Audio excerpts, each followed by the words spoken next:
these guys understand it very well that you get into December, every game has implications, right?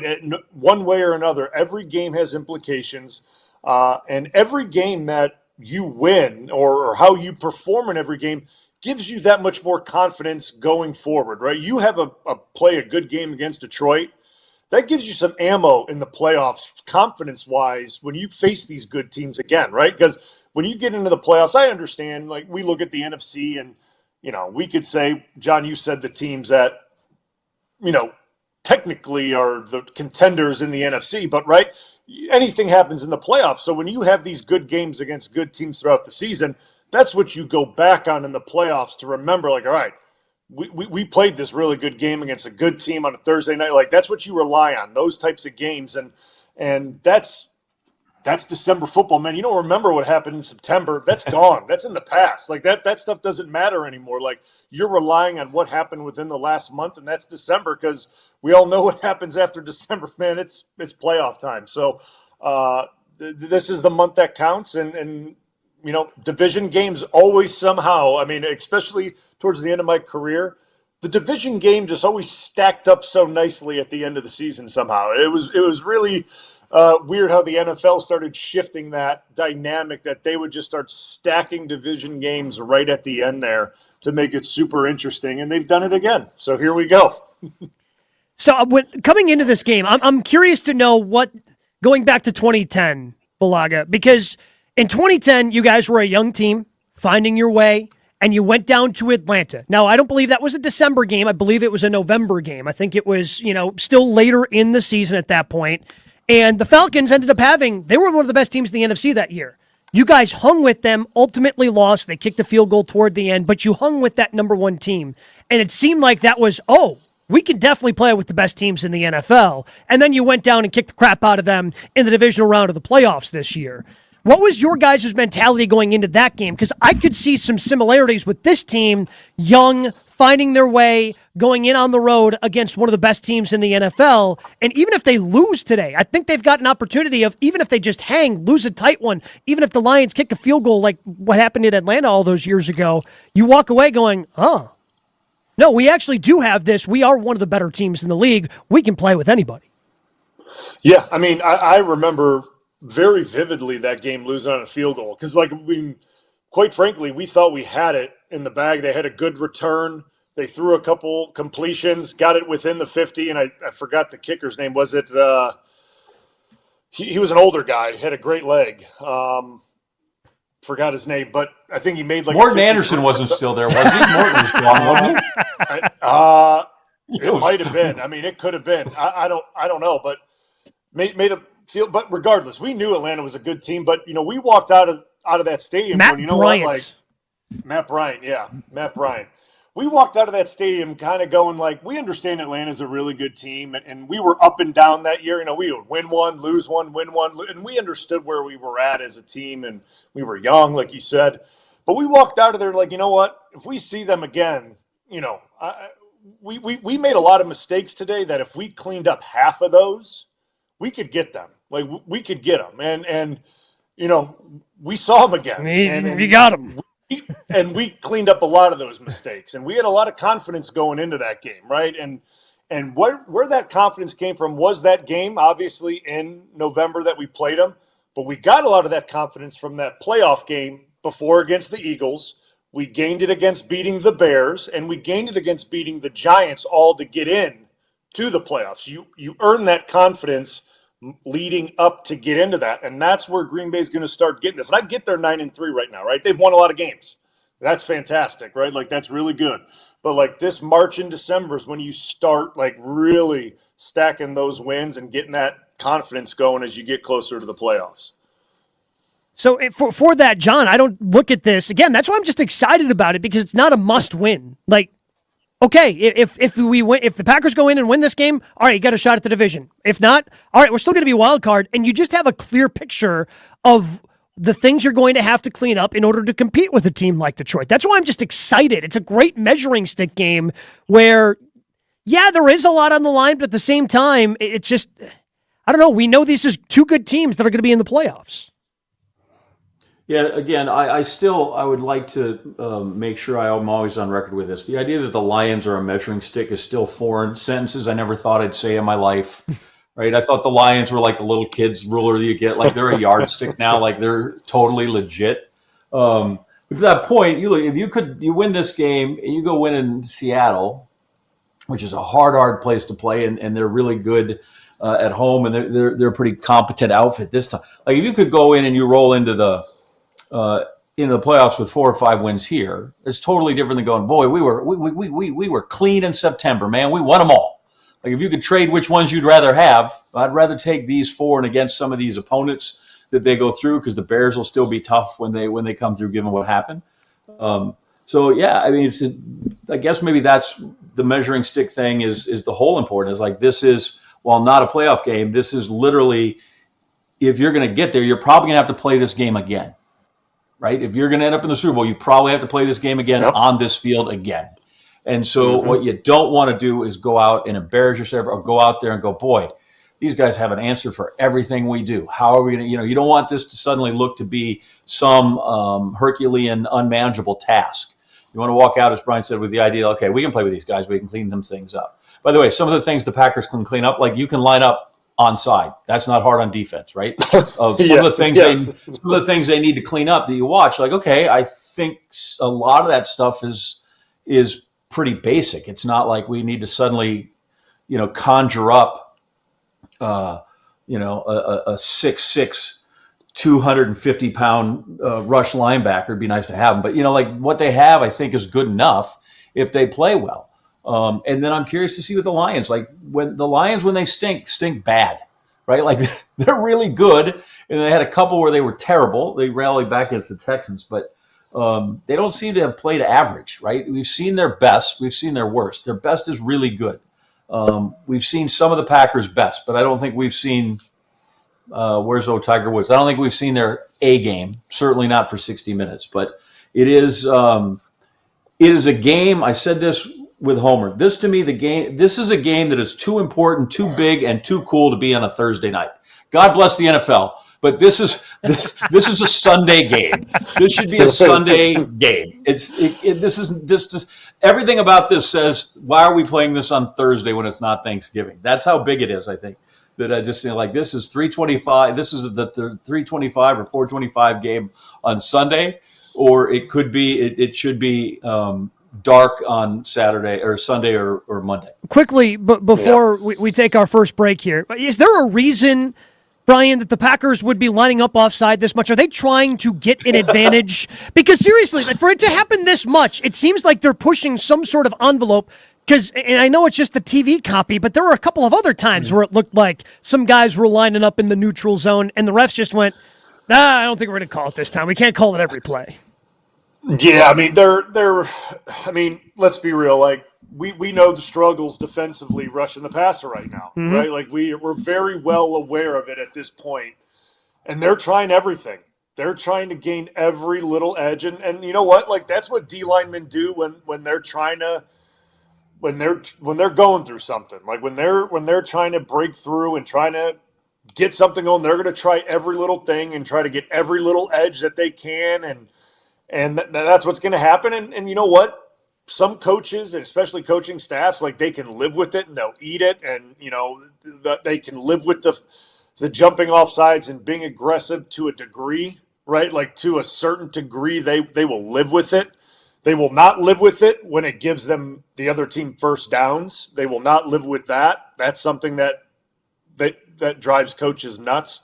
And it depends on time and game, right? It's all situational football. But, like, guys being aggressive, trying to jump snap counts, like, that's part of football. And I get that. But there should be absolutely no reason to – theoretically line up offside, right? The ball's right there. I mean, the ball's right there. You've only been playing football your entire life. Offside is offside at every level. So it just doesn't. It doesn't seem to make a ton of sense to me. But for them to do it this, because it's not even jumping into the neutral zone where you're trying to guess the snap count. It's literally putting your hand in the wrong spot, too close to the football.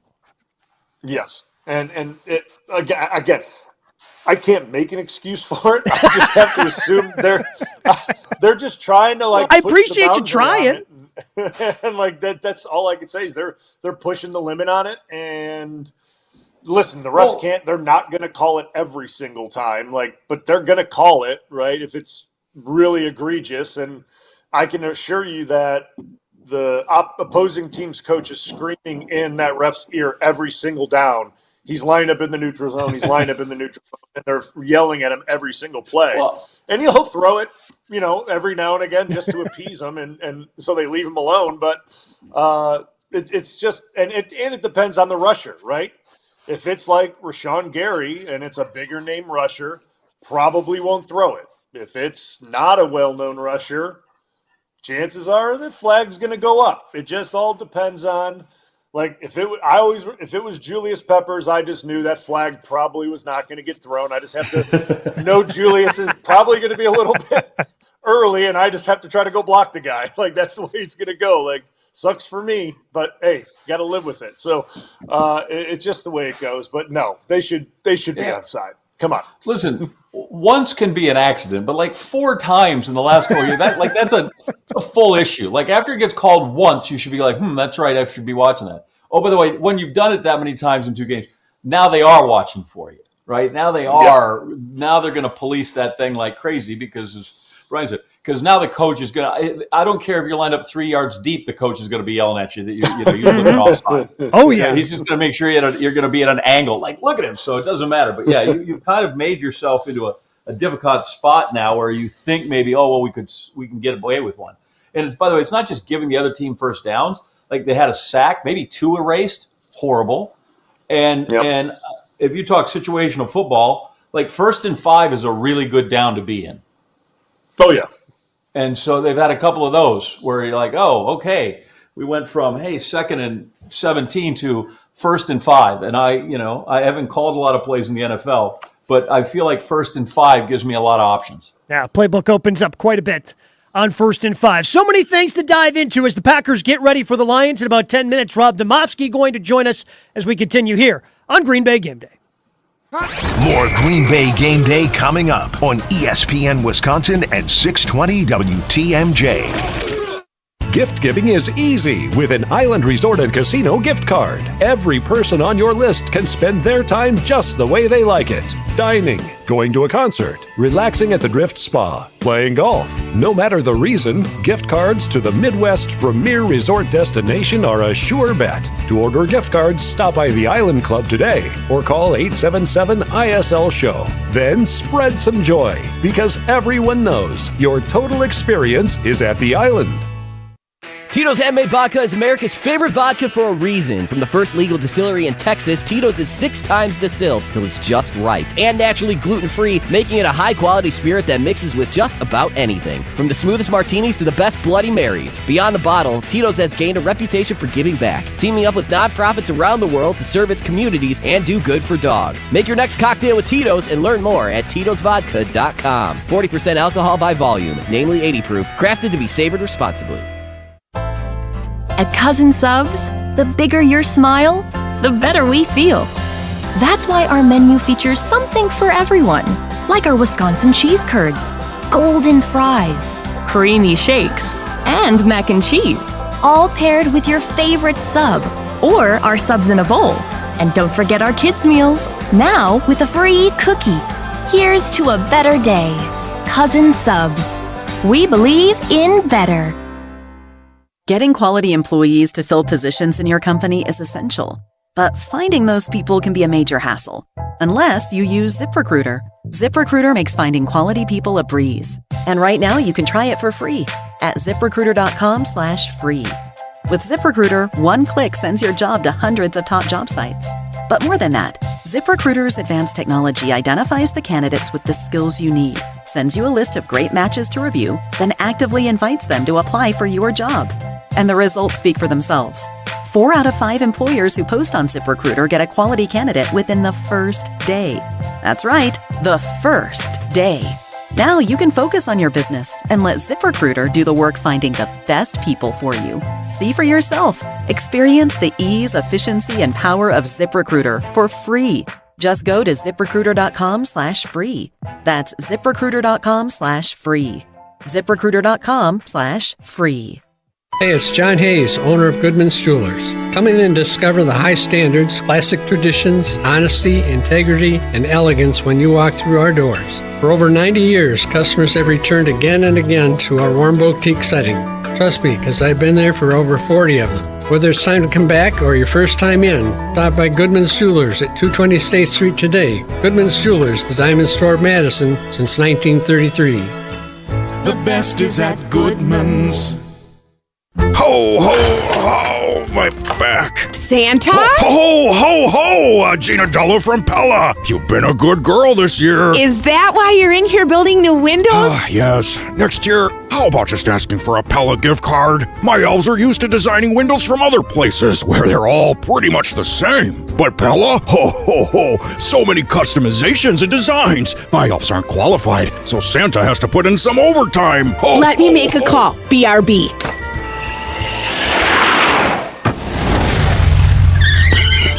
Frighteningly fast pellet team at your service. Let us take it from here, Mr. Claus. And Gina, next time. Yeah, I know. Santa already lectured me. Ask for a Pella gift card. What if you need new windows or doors, but you're on the naughty list? Right now at Pella Windows and Doors of Wisconsin, get as low as $19 per window and $81 per patio door per month. Ho, ho, ho! Visit the Pella site, and to all a good night. PellaWI.com. Certain restrictions apply and 12/31/2024. Green Bay Game Day, presented by Orthopedic Associates of Wisconsin on ESPN Wisconsin and 620 WTMJ.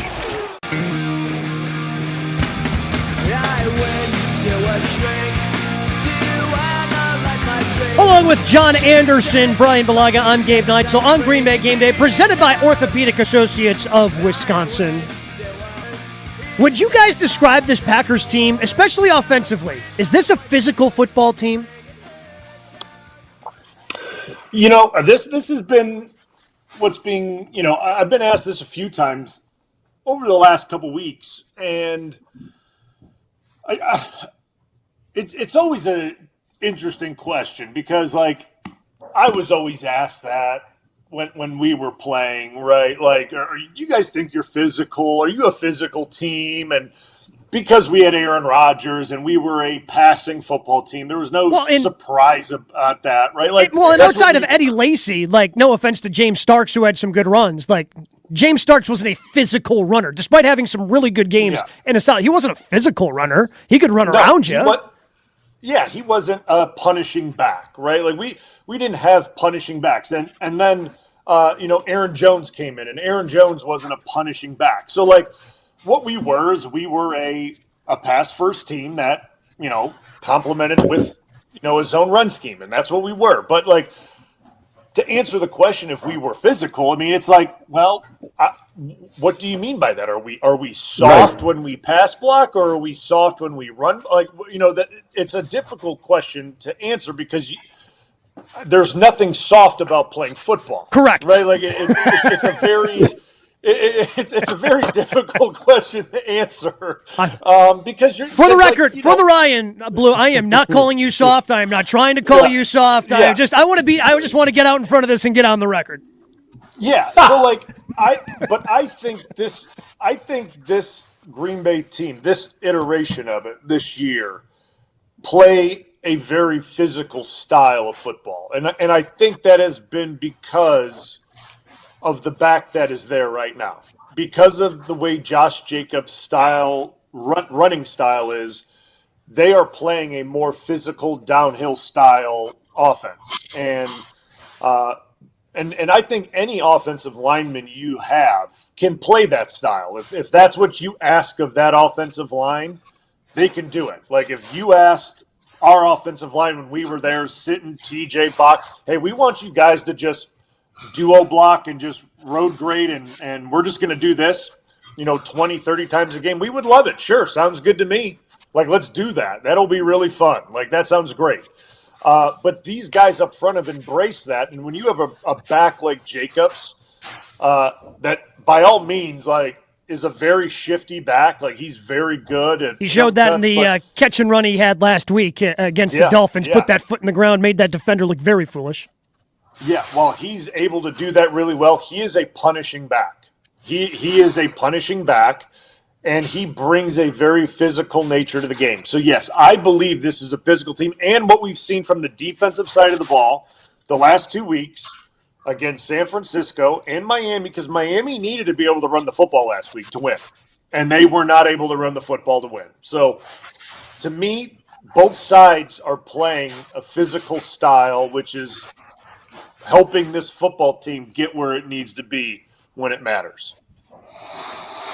Yeah, I think offensively they definitely are in two ways. One, and it's led by Josh Jacobs, right? Because he runs. If that guy is your toughest guy, it kind of feeds down. You're like, well, they must be tough too because that guy runs really hard. So I think that's a big part of it. But I also look at Jordan Love is one of the least quarter sack guys. And he's mobile, but he's not taking off every whip stitch, right? So I think the fact that they keep him clean is a pretty good indication to where Bryan says you don't always have to just be road grading people. But when it was called for in those two games, when Love was not there, and you knew they were going to run it, they went out and that first half against the Colts, they put up almost 200 yard rushing, and then they manhandled the Titans as well. So I think when it's called for, I think they can be a really tough, mauling kind of road grade, clear your path kind of deal. And from what I understand in watching and covering football for a long time in the locker rooms I was in, like, I don't know anybody that doesn't want to be that guy, right? I don't know any offensive lineman that would rather pass block 50 times than run block 50 times. Because then you come out and you go, look, you're Denzel Washington training day. Right, like I am just a baddest man. King Kong got nothing on me when we can run it 50 times if we're in that. And defensively, I think for the most part, they don't seem to shy away from contact. Right, I think the corners actually have done a pretty good job. The safeties don't seem to mind to put their nose in those kind of things. So I think they're. I haven't had any game where you watched them win, lose, or draw. You thought, boy, that other team they just worked harder or looked like they were tougher than the Packers. I haven't had any of those games yet that I can remember or that I can see where you just went, wow, that's not a game plan thing. That's just those other guys. Those other guys are just meaner and tougher and nastier and just beat them up. They haven't had that game yet, so I think they're pretty stout. The impressive part to me when we're talking about the running game, because I'm with you guys, like especially with it seems like when you ask, oh, is this a physical team? You're basically asking, do you have a physical running back? Right? It seems that's what it kind of boils down to. But you also have to have a coach who's dedicated to it. And how many coaches have we heard, and I know we've had this discussion, every offseason, every game you lose, oh, we gave up on the run too early. Oh, we're rededicating ourselves to the run. But most coaches, and this includes Matt LaFleur, by the way, want to throw the football. The rules help that. But when you dedicate yourself to the run, and Josh Jacobs has 19 carries for only 43 yards. Like, that still opened up the play-action game. That opened up things for Chris Brooks, for Emmanuel Wilson to have their 48 yards on their 5 carries because they were so committed. So I think Matt LaFleur deserves a tip of the cap to coming out of the bye and being as dedicated to running the football as they've been in these 3 games. 100%. And I've talked about it with Wilde and Tausch, and I've talked about it with Homer too. Like, he has really changed the way he's gone about, his thinking and processing of his offense and how he's called his offense and how it looks now than what it looked like in 2019 when he had, the personnel that he inherited. And it wasn't bad personnel by any, like Devontae Adams and Aaron. It wasn't bad personnel. Aaron Jones, it was all right. Yeah, I mean, it was pretty good personnel. Bakhtiari, I mean, it was like, a couple all-pros in there. I mean, it's not like it was a bunch of a Hall of Fame quarterback. So it's not like he had a bunch of bums. So, like, that offense that he put in 2019 – I mean, there's things that they're still doing today and this season that were done then, but there's a lot of things that have changed, and he's adapted to the personnel that he has now, and that is so impressive for a head coach to, that has principles, right? This is that Shanahan West Coast offense, and they're all, and McVay, and they all follow this tree and principle of this zone scheme, and it's this and it's this and it's and he's kind of, I don't want to say abandoned it, but he said, you know what, like my personnel does this really well. So that may be what this offense was built around and how I designed it, but my guy does this really well. So this is what we're going to do. Like, yeah, we can get to the outside zone and we can get to that when we need it, but my guy likes this, so we're going to do that. And that takes a lot for a coach that really, you know, how he cut his teeth was with this offense to go and do that. Because, you know, when, you know, these coaches are creatures of habit, right? Like, when all else fails, they go back to what got them to where they were, and that's, you know, what they learned from you know, Shanahan and what it was, and he's sticking to what his personnel does best. And to me, that's, you know, that shows, you know, the type of ball coach LaFleur is, and to me, that's why I think he's a really good coach. Right. I think there's a difference between what I like to do best and what we do best, and I think that's the transformation that's taken place. And I don't think you have to look any farther than the last couple of weeks that on the 1 yard line in a goal-to-goal situation, we didn't throw a pass. Then we didn't try our jet sweep. We was trying to hand it to number 8 and then go jump in the stands, right? Like, I think he's like, you know what? Here's my best play. And I get it. It was Curly Lambeau's best play, and it might have been Bart Starr's best play. You know, like it might be laying around in a file cabinet somewhere, but you know what? Let's just run between the tackles for 1 yard, and then the guy raises his hands, and they play the fight song when it comes through. So, and I do watch this. I watched this against Josh. I really admired this about Jacobs in that Miami game, as he was, you know, he had one that might have been 7 or 8 yards. Like, that guy, they put him between the tackles every time, and he knew it was going to be a slog, and he was going to maybe get 2 yards, but he just stuck his nose in there, and it was like, just give it to me again, and I'll go do it again. And like you said, he may not have busted off the long run, but when he was getting a blow and the next guy came in, there is something to be said about softening people up, especially in 20-degree weather, if you just keep pounding on him a while, because that hurts too. Like, that hurts just getting that guy coming in there with that intent. But I'm like, look at that guy. He's doing the job he's called for, and right now it is dirty. Between the tackles and 2 yards, and you're going to do it again. And that LaFleur didn't go away from that he built off that was really impressive. But that was my thing last week that I took from Jacobs, where you go, yeah, I thought for sure. I kept doing the math. All right, he's 23 yards from 1,000. I can't wait. I'm going to be here watching, right? And he never got there because he was just, you know, he was moving it a yard or two at a time. But he looked like, just, you know, like, give it to me more. And you'll love those guys. And you want to talk about, are you a tough football team? I don't know, but that guy's a tough football player. I know that much. And my guess is he's ready to stick his nose into it again today. Rob Demovsky is in Detroit getting ready for Packers-Lions, and he will join us next. Green Bay Game Day, presented by Orthopedic Associates of Wisconsin. We're back with Green Bay Game Day after this on ESPN Wisconsin and 620 WTMJ. Unwrap exceptional offers during the Season of Audi sales event. Get financing as low as 1.9% APR on select new 2024 Audi models. Save $7,500 on select Audi EVs with the AFS EV lease bonus and an additional $1,500 with the Season of Audi customer credit. Offer subject to credit approval through Audi Financial Services. See dealer for details. Offer ends January 2nd. You'll find an excellent selection of new and certified pre-owned Audis at Audi Madison. Check out AudiMadison.com or stop in and test drive at Audi Madison today. Off the Beltline and Rimrock Road. Step into nostalgia with the Miller High Life Dive Bar of the Week. Listen to Jim, Matt, and Molly every Thursday to find out where you can enjoy $2 Miller High Lifes and High Life Lights. To celebrate our love for dive bars, we are going to tell you about some of our favorites, featuring one extra special dive bar that will have $2 High Lifes on special for the week. Taste the champagne of beer in its natural environment. A delightfully different dive bar in Wisconsin, like Chief's Tavern, Connie's Home Plate, Riley Tavern, and Villa Tap. Texting enrolls enrolls you in a recurring automated marketing text messages. Consent not required to purchase. Message and data rates may apply.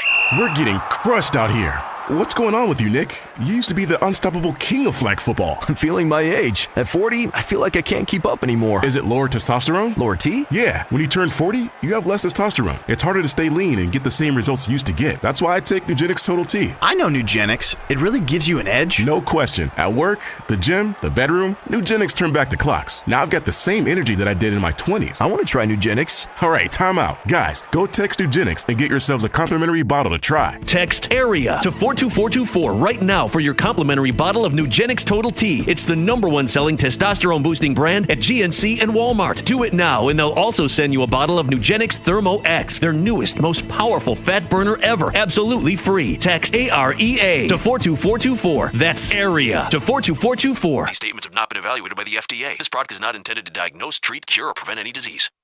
There's a good chance if you watch sports, you're getting served information about hormone optimization. What does that even mean? Dr. Ness Rodriguez at Carbon World Health can tell you exactly what hormone optimization means. He will take your blood work and let you know if it's right for you. If you're feeling sluggish, not losing weight like you used to, you're not gaining muscle like you used to, or you just don't feel like yourself in most aspects of your life, go see Dr. Ness Rodriguez at Carbon World Health. In fact, sign up for the 6-week experience so you can see everything that Carbon World Health has to offer, including hormone optimization. Learn more at carbonworldhealth.com.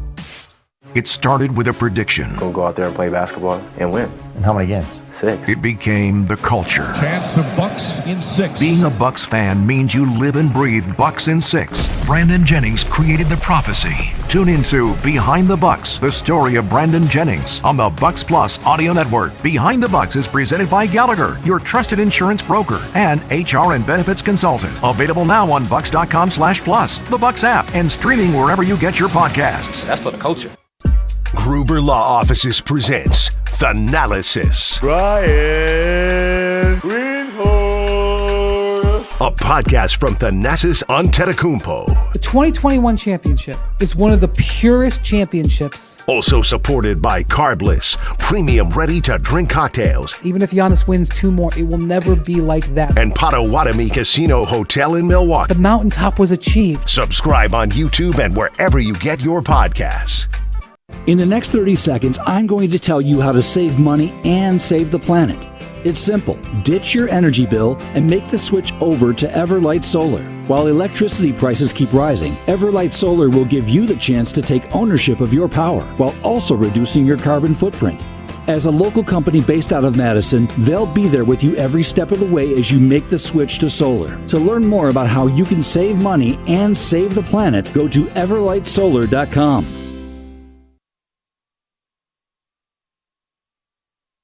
Is Green Bay Game Day, presented by Orthopedic Associates of Wisconsin on ESPN Wisconsin and 620 WTMJ.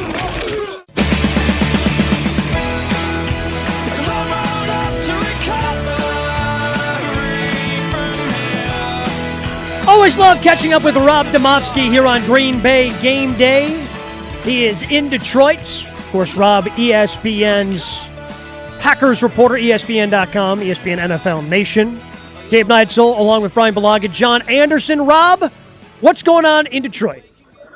Well, I heard a practice rendition of the national anthem, and it was a pretty wicked electric guitar version, guitar solo. That's all I've seen so far. I haven't seen much else on the field yet. How big is it that Jair is out for this game? Because I'm kind of nervous about that with Amon-Ra St. Brown and Jameson Williams. Yeah, well, it's interesting, Gabe, because I think it would be a bigger concern to me if he had been playing and all of a sudden they were without him, but they've been without him, right?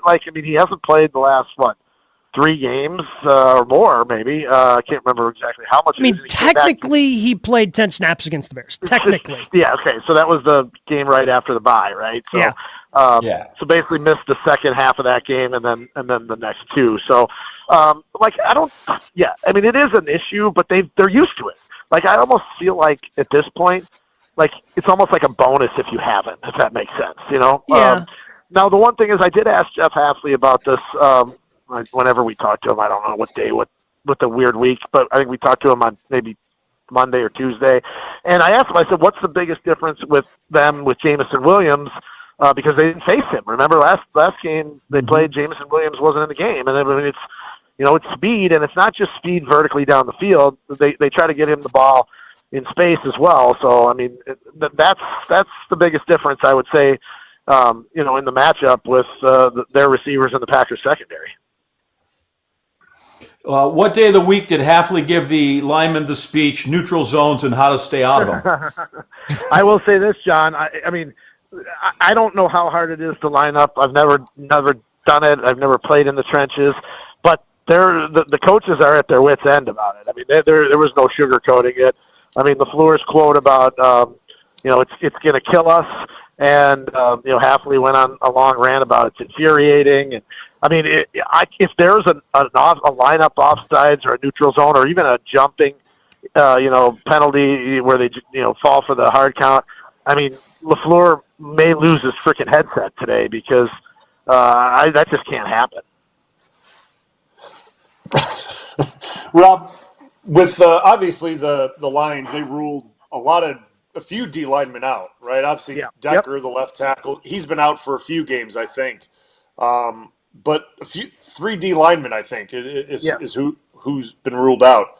It's got to be a key to be able to control the ball, run it with Jacobs today, right? I mean, they weren't really able to. I mean, they got some junk yards in the last game at Lambeau towards the end of the game. I mean, let's be real. The game was out of hand after the start of the third quarter. Yeah. But that's got to be vital this week. Or do you think they're going to air it out like they did on Thanksgiving last year? Yeah, it's a good question. I mean, remember the game, Bryan, here last year, they started out with the air it out play, the first play of the game, the Christian Watson for a 53-yard deep ball completion. It's not just the guys that they're ruled out this week. I mean, it's Aiden Hutchinson also. I mean, so they've been without him though for quite a while, as we know. But it sets up to me to be a game where you should be able to run the ball. But every once in a while in this league, when you're down at a position, some guys end up that didn't get opportunities before, end up pulling it through. There was a game in the early to mid 2000s that the Packers went to New England and they didn't have like any of their starting secondary. I mean, they signed guys who were like making sandwiches that week, and they won the game at New England. And a couple of those DBs that came from nowhere got picked. Like, it's rare, but it's not unprecedented that you could see some defensive lineman that we've never heard of or seen, makes a play or two. It's just, you just never know in this league. Sorry. No, go ahead. No, cook. No, I will clear out for you all day long. Well, I mean, I'm not cooking. I'm just saying, like, I'm certainly not cooking. I mean, and I was going to go back on the defensive side of the ball because I mean, we saw Williamson play really well last week against Chicago. I mean that was really the first time that at least he played well last year too, and he's a deep ball threat and all that. Yeah. Like that's a big part of his game, and without Jair on the field, and you kind of said it, he hasn't been there for a while now, right? Like it's something they've adapted to. But like, what if Green Bay's been struggling to get home with 4? What's the plan? Do you think to cover that up on the back end then? Because if you just let Williamson run free on the back end for 5 seconds, that's not really a good recipe, in my opinion. At least I don't think. No, but I mean, I guess the one thing is, I mean, is Jared Goff really great at buying time in the pocket, though? I'm not sure that's his strength. So I don't know that you necessarily have to cover for that long. But speed is a problem, right? And the other thing too, Bryan, is with St. Brown. I mean, like they move him around a ton. He plays inside, he plays outside. They're going to try to get him matched up on different guys too today. So, I mean, from a game planning standpoint, I'm not sure where you start with these guys because, those 2 running backs, Gibbs and Montgomery, are a handful. So there's a lot of questions that Jeff Hafley has to answer as far as setting up a game plan, and obviously that's already been done. But what kind of adjustments does he make if, one part of the defense is susceptible, and how do you cover up for that? So I think that's all part of the storyline tonight. See, I think the Dolphins presented speed problems too, but I think they handled that. I think it's the running backs that can blow that thing up if they get too far sideways. Is the if they get to running all over the place, now you got a jailbreak. Otherwise, I thought they did it. Even though, like, I texted you like on Tuesday or whatever, I was like, "Oh, look, Tua just completed another 11-yard pass over the middle." But they were willing to live with that and never had to come out of that. They were safely. So you just go ahead, complete 35 of those. Were not bad. Hey, I was reading your piece today on Jordan Love and his sort of the sort of touchstone that Lions game was a year ago. Yeah. This is a huge game. Even though it's, what does Gabe say, it's not a must-win. But obviously the implications are pretty large. What's the vibe around, like, I feel like guys know, they're aware of the circumstances, right? They lead the division, they beat them. And yet sometimes I also think, but if you don't tell them, you don't want to leave it to chance, right? Like, as you walk around the building, does it feel different this week, even though it's Thursday? Yeah, no doubt. I mean, like, nobody's shying away from the fact that, this game has massive implications on the NFC North, and I think the players embrace it, and I think it's easier to embrace when you've played well in the last couple of weeks, right? Like, if they were scuffling along, they'd maybe be a little bit more, a little bit more nervous isn't the right word, but like a little bit more leery, and I think they're ready for, they're ready for the challenge of playing, what is perceived by many as the best team in the NFC, and maybe in the entire league. I mean, Xavier McKinney just, like, he didn't sugarcoat it. He's like, yeah, huge game, huge game. And if they, look, John, if they don't win today, they can probably kiss the division goodbye. That doesn't mean their season won't be successful and they can't make a playoff run and get to the Super Bowl, because we've obviously seen it. But, if the first goal is to win the North and you lose today, what would that be? You'd be 3 games behind with 4 to go, plus you've lost the head-to-head. So that'd be pretty tough. Yep. Rob, after Jordan Love and Josh Jacobs, who's their best playmaker offensively? It depends on the week, doesn't it seem like? Yeah, exactly. Sometimes I want to say it's Jaden Reed. Sometimes I want to say it's Tucker Kraft when you get him the ball in space and running over people and shoving guys aside. And then, Christian Watson has his moments too. So I don't know. And again, I don't know, Gabe. We heard all offseason about how we don't need a number one. Who cares about who the number one is? Sometimes you do. And it's the question that you just asked, like, if I have to get a first down or if I'm in the red zone and I absolutely need a touchdown, who do you go to? I'm not sure that it's there. I'm not saying that's, you can't win like that, but, it is an interesting question, and I don't know that there's a clear-cut answer. It might be different if you ask me at the end of the night tonight. Maybe it's somebody else. Maybe Dontavian Wicks finally catches the ball and makes a few big plays. We don't know. Yeah. How close? I like the idea that you can spread around, but I do think at some point you got to have horses that you can rely on. Yep. And gotta have a go-to guy. You got the old thing, right, where it was, what were the vowels? A, E, I, O, U, and sometimes Y. I feel like that's how the Packers should be. 8, 9, 10, 11, and sometimes 85. And then I think they're really good. That's pretty good. You should be on, the radio with that kind of a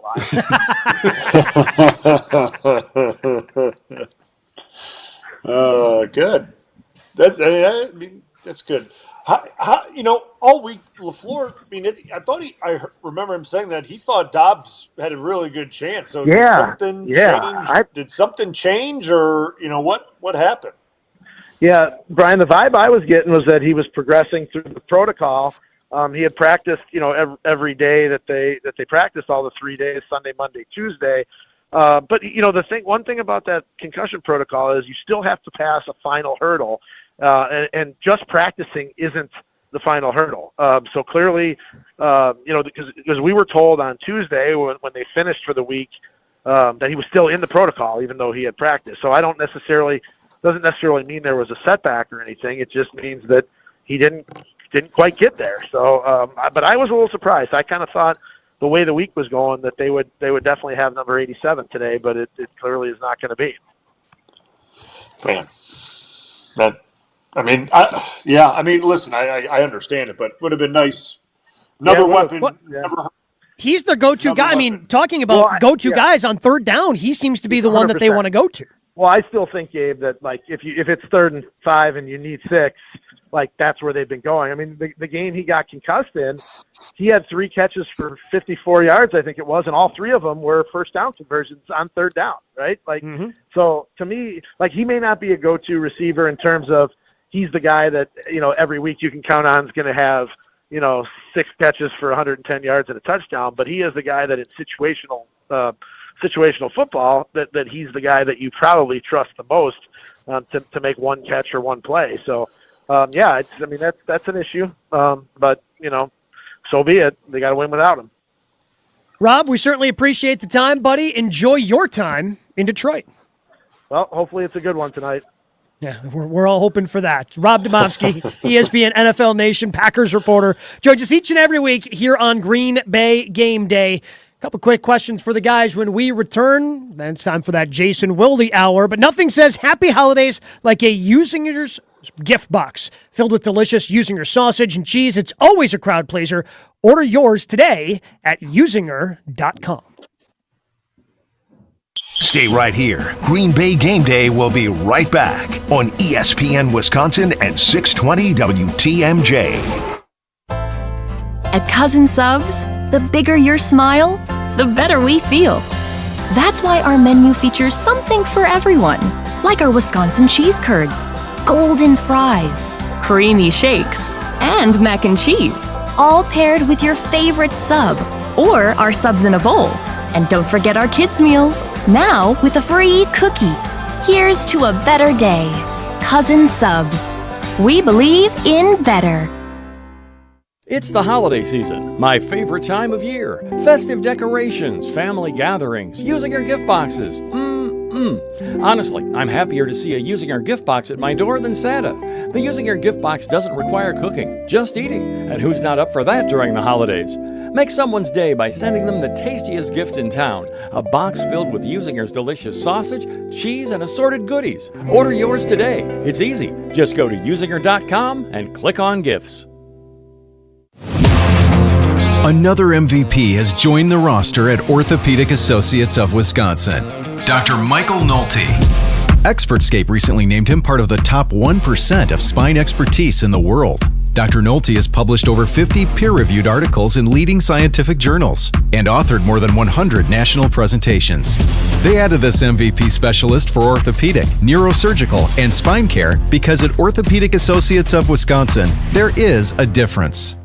Tito's Handmade Vodka is America's favorite vodka for a reason. From the first legal distillery in Texas, Tito's is 6 times distilled till it's just right. And naturally gluten-free, making it a high-quality spirit that mixes with just about anything. From the smoothest martinis to the best Bloody Marys. Beyond the bottle, Tito's has gained a reputation for giving back, teaming up with nonprofits around the world to serve its communities and do good for dogs. Make your next cocktail with Tito's and learn more at titosvodka.com. 40% alcohol by volume, namely 80 proof, crafted to be savored responsibly. Gift giving is easy with an Island Resort and Casino gift card. Every person on your list can spend their time just the way they like it. Dining, going to a concert, relaxing at the Drift Spa, playing golf. No matter the reason, gift cards to the Midwest's premier resort destination are a sure bet. To order gift cards, stop by the Island Club today or call 877-ISL-SHOW. Then spread some joy because everyone knows your total experience is at the Island. This season, Chevy brings classic pairings, cookies and milk, mistletoe and kisses, and your holiday plans and a new Chevy. Silverado 1500 gives you power and capability with 430 pound-feet of torque to haul your holiday tree. Equinox EV and the all-new Equinox offer award-winning quality and style to see you through the holiday season. See why Chevy makes everything better and brighter. See your Badgerland Chevy dealer today. Mark your calendars. Professional volleyball is coming to Madison with First Serve on January 17th. Led by Madison's newest pro team, Love Madison Volleyball. Get ready for non-stop action as some of the world's best players take the court. Featuring Olympic medalists Lauren Carlini and Annie Drew Schumacher, Love Madison is ready to compete for the season's first championship title. Get your tickets now for this historic first season. Visit lovb.com today. Volleyball is the next major league. Professional volleyball is coming to Madison. Hi, I'm Lauren Carlini, Olympic medalist, proud Badger alumni, and now founding athlete of Madison's newest professional volleyball team, Love Madison.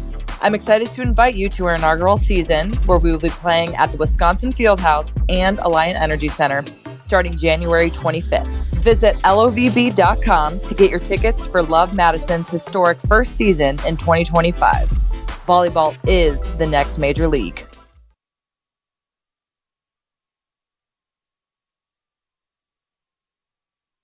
Back to Green Bay Game Day, presented by Orthopedic Associates of Wisconsin on ESPN Wisconsin and 620 WTMJ. This holiday season, the Salvation Army needs your help. Every dollar donated helps to provide meals, shelter, and emergency support to local families in crisis, not just at Christmas, but all year long. Join us in making a difference. Visit salvationarmywi.org to donate today. So many things we need to get to in hour 2 of the program, and we're going to do it with Jason Wilde. Jordan Love, is it just a hot streak, or is this more of the Jordan Love we can expect for the second half of the season? Plus, I don't think we're going to do it. Strofe isn't here. We'll find out if we play yes or no with Jason Wilde. All coming up hour 2. That's next on Green Bay Game Day. More Green Bay Game Day coming up on ESPN Wisconsin and 620 WTMJ. Unwrap exceptional offers during the Season of Audi sales event. Get financing as low as 1.9% APR on select new 2024 Audi models. Save $7,500 on select Audi EVs with the AFS EV lease bonus and an additional $1,500 with the Season of Audi customer credit. Offer subject to credit approval through Audi Financial Services. See dealer for details. Offer ends January 2nd. You'll find an excellent selection of new and certified pre-owned Audis at Audi Madison. Check out AudiMadison.com or stop in and test drive at Audi Madison today. Off the Beltline and Rimrock Road.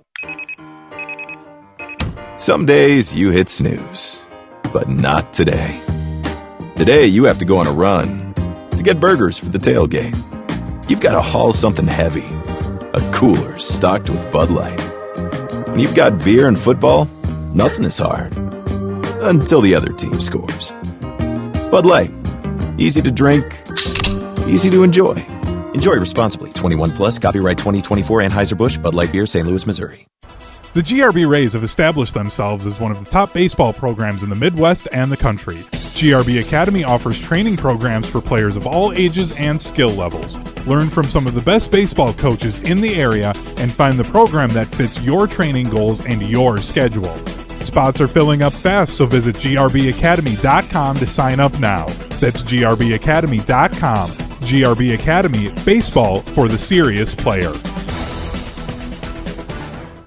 ESPN Wisconsin's Mark Toscher here for my friends at Kohler Services. Well, if you need a bath or shower remodel this holiday season, turn to Kohler Services. Family owned for 150 years, Kohler is your Wisconsin manufacturer providing care for life. And this month only, get 0 interest financing for 12 months and a free shower door with your Lugstone shower remodel. Visit KohlerServicesWI.com to request your free quote with fast, professional installation always included. Again, that's KohlerServicesWI.com.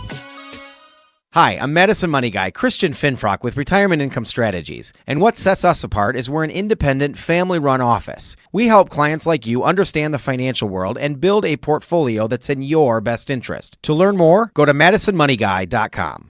On December 7th, immerse yourself in Ebony and Elegance, an icy affair, the 3rd annual gala by the Urban League of Greater Madison Young Professionals. It's a night to celebrate the achievements and recognize Greater Madison area young professionals making an impact in our community. Join us as we honor those who lead through civic engagement, community service, and professional excellence, embodying our values: invest, impact, inspire. Don't miss this unforgettable evening. Reserve your tickets today at ulgmyp.betterworld.org.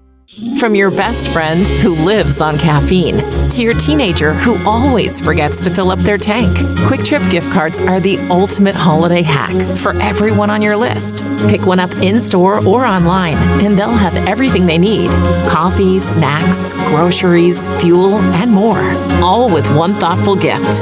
And honestly, who has time for complicated gift shopping? We know you don't. Give the gift that keeps life moving. Holiday gift cards from Quick Trip. Why is life better with American Family Insurance? Because every policy comes with something very special. A trusted agent who's there to help protect your dreams by finding the right coverage at the right price. Save up to 23% when you bundle home and auto. American Family Insurance. Get a quote and find an agent at amfam.com. Products not available in every state. Visit amfam.com to learn how discounts may apply to you. American Family Mutual Insurance Company, SI, and its operating company, 6000 American Parkway, Madison, Wisconsin. ESPN Madison is on Wisconsin sports. Catch what you missed on the Varsity Podcast on Wisconsin On Demand, brought to you by GameDay Men's Health Middleton. Keep your performance up and on track in all areas of your life with GameDay Men's Health. Check them out at GameDayMen'sHealth.com/Middleton. This is Derek Engler. You're listening to a Good Karma Brands radio station, 100.5 ESPN WTLX Monona, Madison.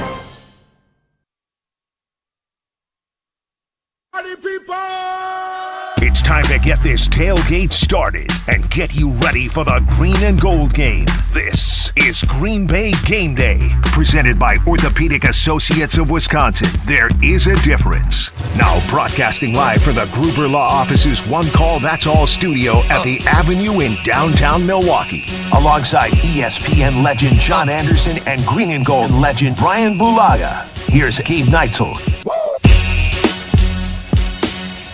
It is time for the Jason Wilde Hour here on Green Bay Game Day. Gabe Neitzel, Bryan Bulaga, along with John Anderson and Jason Wilde, who's doing some dancing. You got mittens on, you got gloves on. What's going on, Jason? Where are you? Where in the world is Wilde? It's been a tough night so far. I might use my golf announcer voice since I'm in the cafeteria of the girls' high school because Paula is sick, so I'm in kind of single dad mode tonight, and Lord knows that's really bad news for the girls.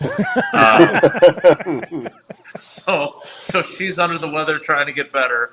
So Maddie had gymnastics practice at 4:30, so we took her there. Sydney has basketball practice starting right now. Now, I am just an assistant, so they can do without my Ted Lasso spiel for an hour for the Wilde Hour here on the show. But then she goes till 6:30. Maddie gets done at 6:30. And then Sydney still has volleyball practice tonight from 8 to 9:30. And, oh, by the way, there's a football game that I'm going to be covering. So while I listen to Rob greet you guys from Ford Field, and I always have those pangs of, I miss the days when I was traveling. This would be one night where it's a good thing I'm not, because this is going to be fun. And I'm going to listen to a little bit of the game. I'm going to watch a little bit of the game. Then I'm going to try and get home and write a little bit about the game. And then I'm going to be on Green Bay game night after the game. So it'll be an interesting evening, to say the least. So what I'm hearing in there is you're kind of a pushy sports dad. No, I'm not. I've got two kids who are awesome. And it has nothing to do with me. We are really lucky. They want to do everything. Sydney wouldn't normally have basketball practice, but we got an ice storm up here last night, so her practice was canceled. Ooh. So they're making up for it tonight. They got some games on Saturday. But it was great to listen to Rob while I was sitting here. Wait, so is it cold in the cafeteria, Jason? I'm still confused by the mittens and gloves you're wearing. Yes, it is. If you don't know what we're talking about, check out ESPN Milwaukee's YouTube page for the video portion of the program. It is. There's a draft that comes down this hallway, and it's not great. So yeah, I'm a little chilly, but I'll get warmed up quickly with you three on Green Bay game night or game day at night. Wait, but so you don't have? Do you have video return right now or not, Wilde? Can you see anything? I see you all. You guys look amazing. Okay. I just want to make sure you see what I wore for you today. You look amazing. I love it. That's for you. I've got my I know Oregon track on too, and then Brian's got. What people don't understand about Bryan is he's such a hulking human being that is actually a 6-foot tree behind him. And he's just such a large man. It looks so diminutive. Tiny tree. So where's this game one tonight? Where's the spot? Where's the fulcrum? That's a great question. I think there's a couple of things that I'm really intrigued by tonight, and one is certainly up front, the Packers' defensive front seven against the Lions' offensive line. The Packers' defense has been, as Bryan knows, good against the run the last 2 weeks. Right? They shut down Christian McCaffrey. They shut down both backs for Miami last week. And look, given that Raheem Mostert is still running for 220 yards from that 2019 NFC Championship game. Sorry, Bryan. That was. Yeah, he's on offense. He got his guy. Yeah, that's true. You sound like Chewy now. I got my guy. But I'm really eager to see, are they going to be able to, get a pass rush? Because remember, of their 5 sacks they had last week, 4 of them came from defensive linemen, and then the 5th was from Quay Walker. And so you take their run defense, you take the pass rush. Are they going to be able to do that even without Taylor Decker? This is still a really good offensive line. I am curious, can they get Jared Goff uncomfortable? Because when he's uncomfortable, he's not nearly as good. When he is comfortable, I mean, the guy has games where he doesn't have an incompletion at all, or 1 or 2 incompletions. But this run game that they're going to face tonight, I mean, what do they call themselves? Sonic and Knuckles. Sonic. Yeah, which again, I'm sure the younger folks get that better than I do. It's the best. It's the best running back nickname in quite some time. Are there others? Like, it's usually it's like Thunder and Lightning. Thunder and Lightning. Yeah, right? Like, exactly. It's all boring. It's not original. So to do Sonic and Knuckles is something that is really cool. And they should have written that on the whiteboard so everyone could know it. If they're able to slow down David Montgomery and Jahmyr Gibbs tonight, I think that's one of the places where they can potentially win the ball game. What do you see from, I guess, from a secondary standpoint, right? Like I was talking to Rob about this. They get Williamson back. They didn't have him the first meeting, and obviously Jair's still out. I mean, he practiced a little bit, but is missing. From a secondary standpoint, with Williamson in, and obviously St. Brown is who he is, and Laporta and the running backs. How do you think, matching up, from a matchup standpoint, so to speak, they match up in the secondary against him? We know McKinney's fantastic, but he can't be everywhere at once. You're right, he can't, and obviously he had some plays against George Kittle a couple of weeks ago, right? He breaks up that 4th down play to Kittle. Like, if he's on Laporta, okay, well, maybe he's got a good chance of neutralizing him because he's a good player and so is Laporta, but that leaves them vulnerable elsewhere, right? And I do think Evan Williams makes a difference, especially, now that we're going to get to see a side-by-side comparison with Micah Hyde not retiring and coming back to the Bills. I can't wait to see these two guys at the same time. Maybe they'll play each other in the Super Bowl. But I think they're okay if they are able to play the nickel group that they intend to play, right? So it would be Williams and McKinney at safety. It would be Keyshawn Nixon at one outside corner, and I think Carrington Valentine over Eric Stokes at the other. You got Javon Bullard as the nickel guy. I would be a little apprehensive, though. I think we've seen Javon Bullard have some inconsistency as that slot guy or matching up with tight ends. So that's a matchup that I'm really interested to see tonight. The problem comes in if they lose somebody, right? They elevated Kalen King today from the practice squad. They've got Robert Rochelle, but he's a special teams guy, and Eric Stokes is a really, I think everyone in that locker room likes him, which is about as damning of faint praise as I can give, right? Because he's just he's just not consistent enough or reliable enough that you feel good about having him on the field for more than a handful of snaps. And against this offense, I think that's pretty problematic if he's got to play meaningful snaps tonight. Yeah.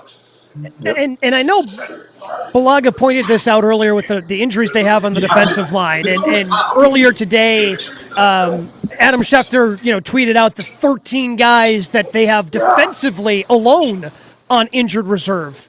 Yet the Lions have still played really good defensively. They only gave up 20 points. And how do you know how they've been able to do this? How they've been, despite all these injuries, still be able to put together the second best scoring defense in the league? Yeah, smoke and mirrors and a lot of blitzing, I think, right? I mean, if we look at what they've lost, and look, they didn't have Aiden Hutchinson for the first matchup, right? He had already suffered his injury before that November 3rd game. But from the big picture perspective, I think the statistic I saw today from ESPN Stats and Information is that the Lions have blitzed at a higher rate than any other team in the league since Hutchinson's injury. So they're at like a 40% blitz rate, which is even higher. I mean, remember when the Packers played the Vikings earlier in the season. We were talking about how Brian Flores is so aggressive with his blitzing scheme. Well, take him and now do it even more with the Detroit defense. And what that says is there's risk reward there, right? I mean, look, if you look at the numbers that Love has this season, there have been times where the blitz has gotten him and been very effective at throwing him off. If you are able to get to that hot read quickly, get the ball out of your hand, there's obviously some opportunities there against the blitzing team to put up some, yards after the catch, that kind of thing. So if they're going to blitz Jordan Love tonight, I think that will be another crucial part of whether the Packers can win this or not. You're obviously in the Packer locker room a lot more, but this is the sixth or seventh time they've played against maybe it's even eighth, Dan Campbell's Lions. And that guy has affected a change that, people for 4 decades couldn't manage to do. What do you see in their attitude that guy has brought that has made them just such a different organization? Yeah, I will defer to Bryan on this to some degree. Let me give you my answer first, though, before I let him take over. The moment that because I was a Dan Campbell doubter, okay, the biting the kneecaps and everything else. Like I was like, these guys are pros. That stuff doesn't work with these guys, and I was wrong. Now they did start 1-7 in his first year, right? But was it 22 that was his first year? Or was it 21? Because obviously we know what they did in 22, and this is what I would turn it over to Bryan on is, look, there is nothing harder in the NFL than playing your tail off when you have nothing to play for.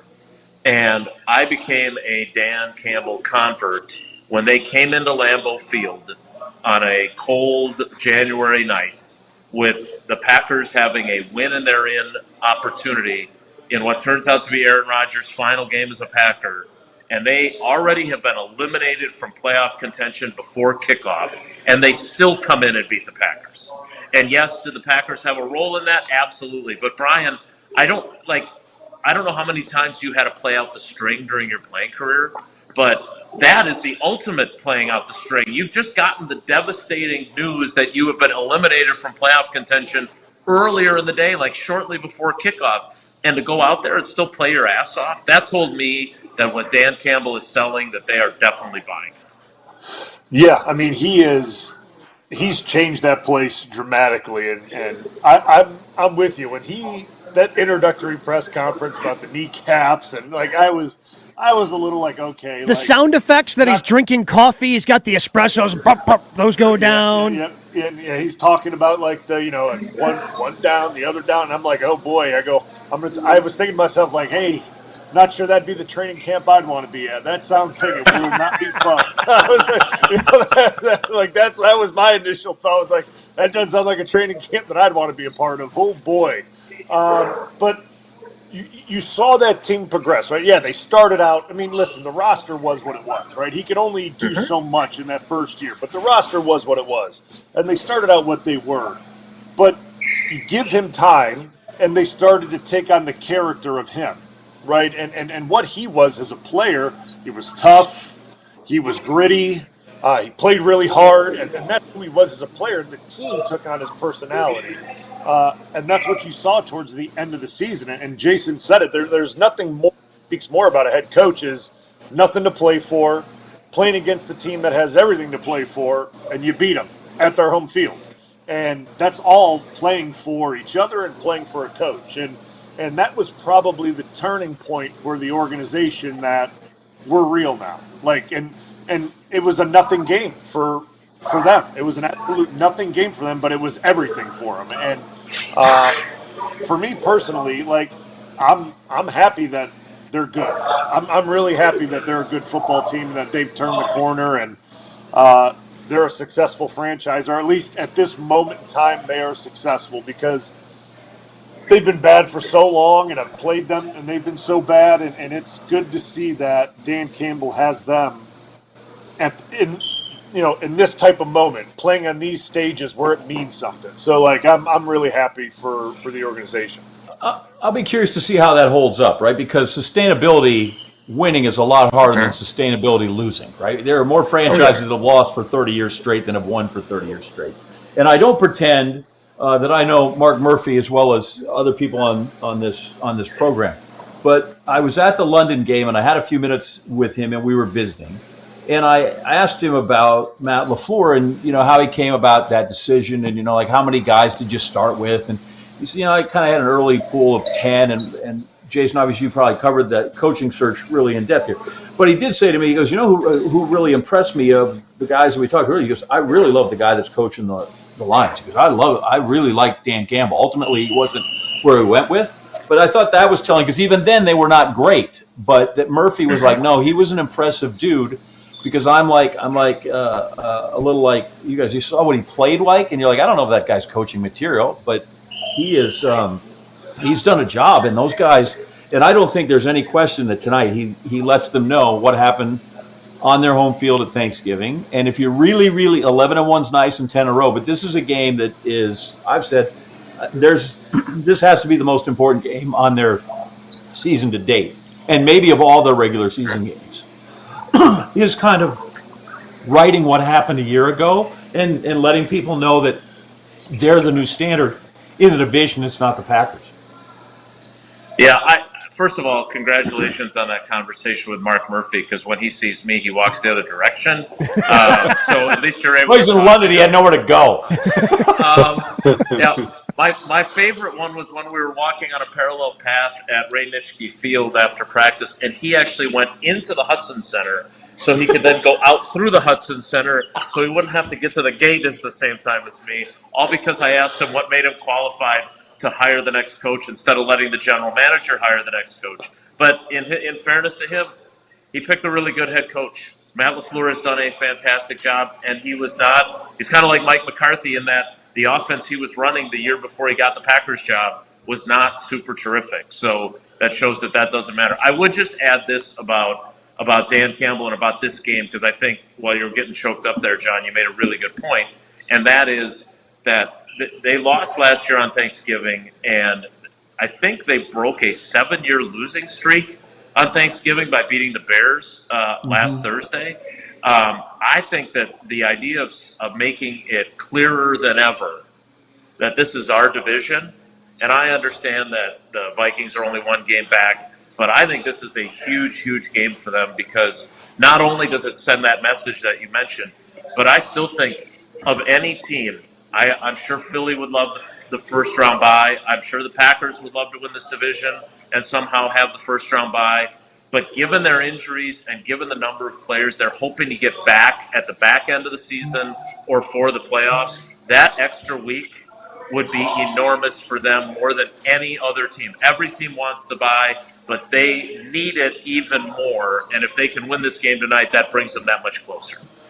I've made the executive decision. Even though Strofe isn't here, we're still going to play Yes or No with Jason Wilde. That is coming your way next. It's Green Bay Game Day, presented by Orthopedic Associates of Wisconsin. More Green Bay Game Day coming up on ESPN Wisconsin at 620 WTMJ.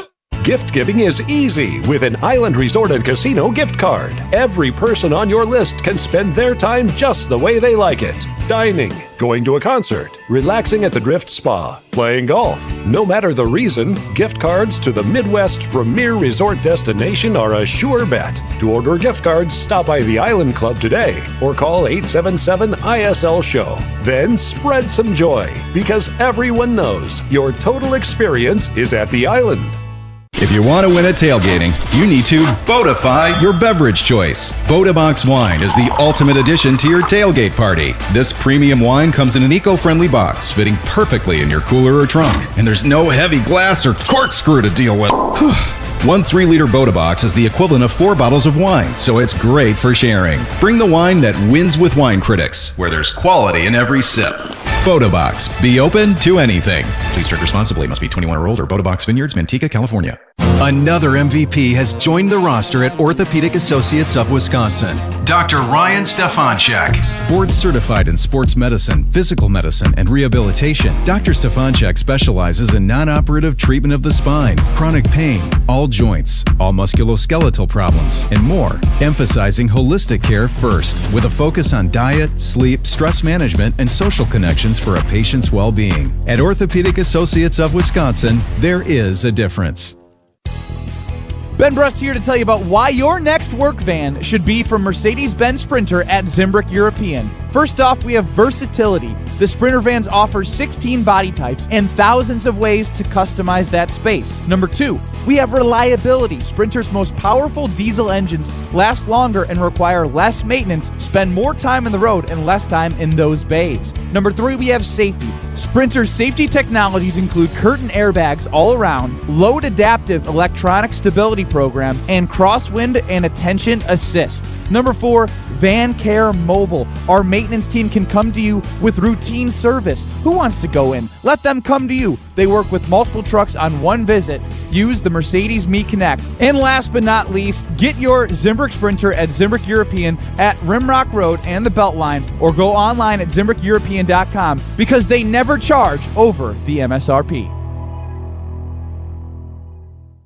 Get ready for a festive season at the Bruce Company in Middleton. Jim Rutledge here, the Bruce Company Garden Center, has packed their calendar with fun events for your whole family. Kickstart your holiday season with exciting events like a visit with Icelandic horses and snowy owls, and of course, their reindeer fly-in and holiday open house. Mr. and Mrs. Claus will even be landing for a visit at the Bruce Company. So join in the fun this holiday season. Learn more about their upcoming events at brucecompany.com.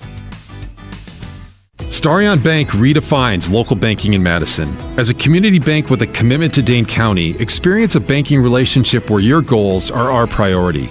Enjoy competitive deposit and loan rates and a partnership that thrives on local engagement and support. Starion Bank is more than a full-service financial institution. It's a community pillar dedicated to your prosperity. Visit one of our convenient branches in Middleton, Monona, or Sun Prairie. Starion Bank, offering banking, lending, mortgage, and cash management. Craft your Brewers mini plan for the 2025 season, featuring all new 6-packs and 12-packs. Get in on the action with great ticket rates, marquee matchups, and priority seating. Plus, you'll get a limited edition Brewers Crowler with each 12-pack or pair of 6-packs. Looking to customize your games to fit your schedule? Build your own ticket plan options are also available. Pick the plan for you at brewers.com/ticket finder.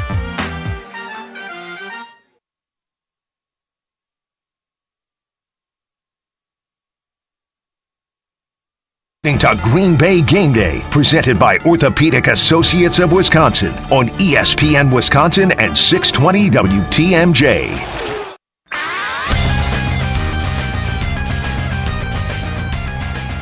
It is Green Bay Game Day. Just inching closer and closer to the huge matchup tonight in Detroit, Packers-Lions. But here on Green Bay Game Day with Bryan Bulaga, John Anderson, and Jason Wilde, it's time to play Wilde's favorite game. Time for a little yes or no. Will today be the day there are black and white answers from our most respected journalist? Possibly. I think we shouldn't be greedy. Maybe. You would certainly hope so. It's time for Yes or No with Jason Wilde. Of course, I've got some questions here. You can answer yes, you can answer no, you can do what Wilde does, but this question, again, always answered by everybody else on the panel, but we always start with Jason. And earlier when we had Rob Demovsky on, we talked about his piece over on ESPN.com about how this was kind of a breakout game last year for Jordan at Detroit, set the Packers on the course that eventually got them a playoff victory. In that game, Jordan Love, 22 of 32, 268, 3 touchdowns, quarterback rating of 125.5. So yes or no, Jason, Jordan Love has a repeat performance against the Lions this year? Well, first of all, I want to wish Alex Stroll get well soon. I'm sorry that he's not able to join us tonight. Second of all, we had some encouragement. We had some encouragement from the panel here, trying to get him to show up. I believe Puke and Rally was one of the calling cards for Strofe to get into work today. Well, to honor him I'm going to play this game straight up, and I will give yes or no answers just because he didn't come to work. I love it. So no, I don't think he will have a repeat performance. I think he will play well.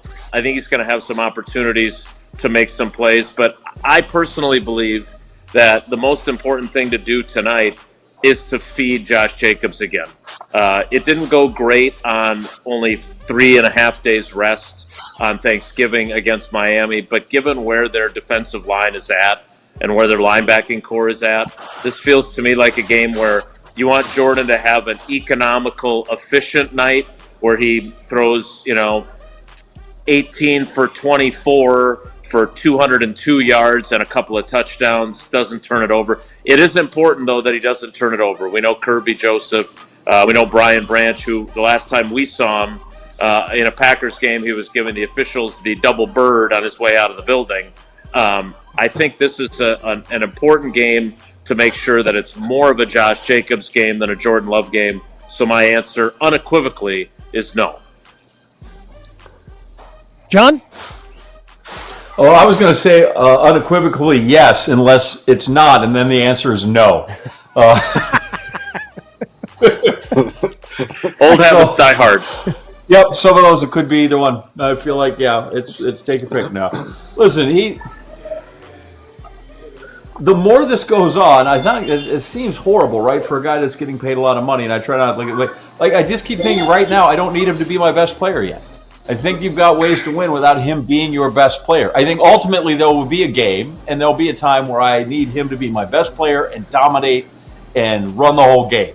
Don't think we've run into it yet, and I think maybe that's because Jacobs makes life easier for everybody, so I'd like him to see that, but I am with this, full on.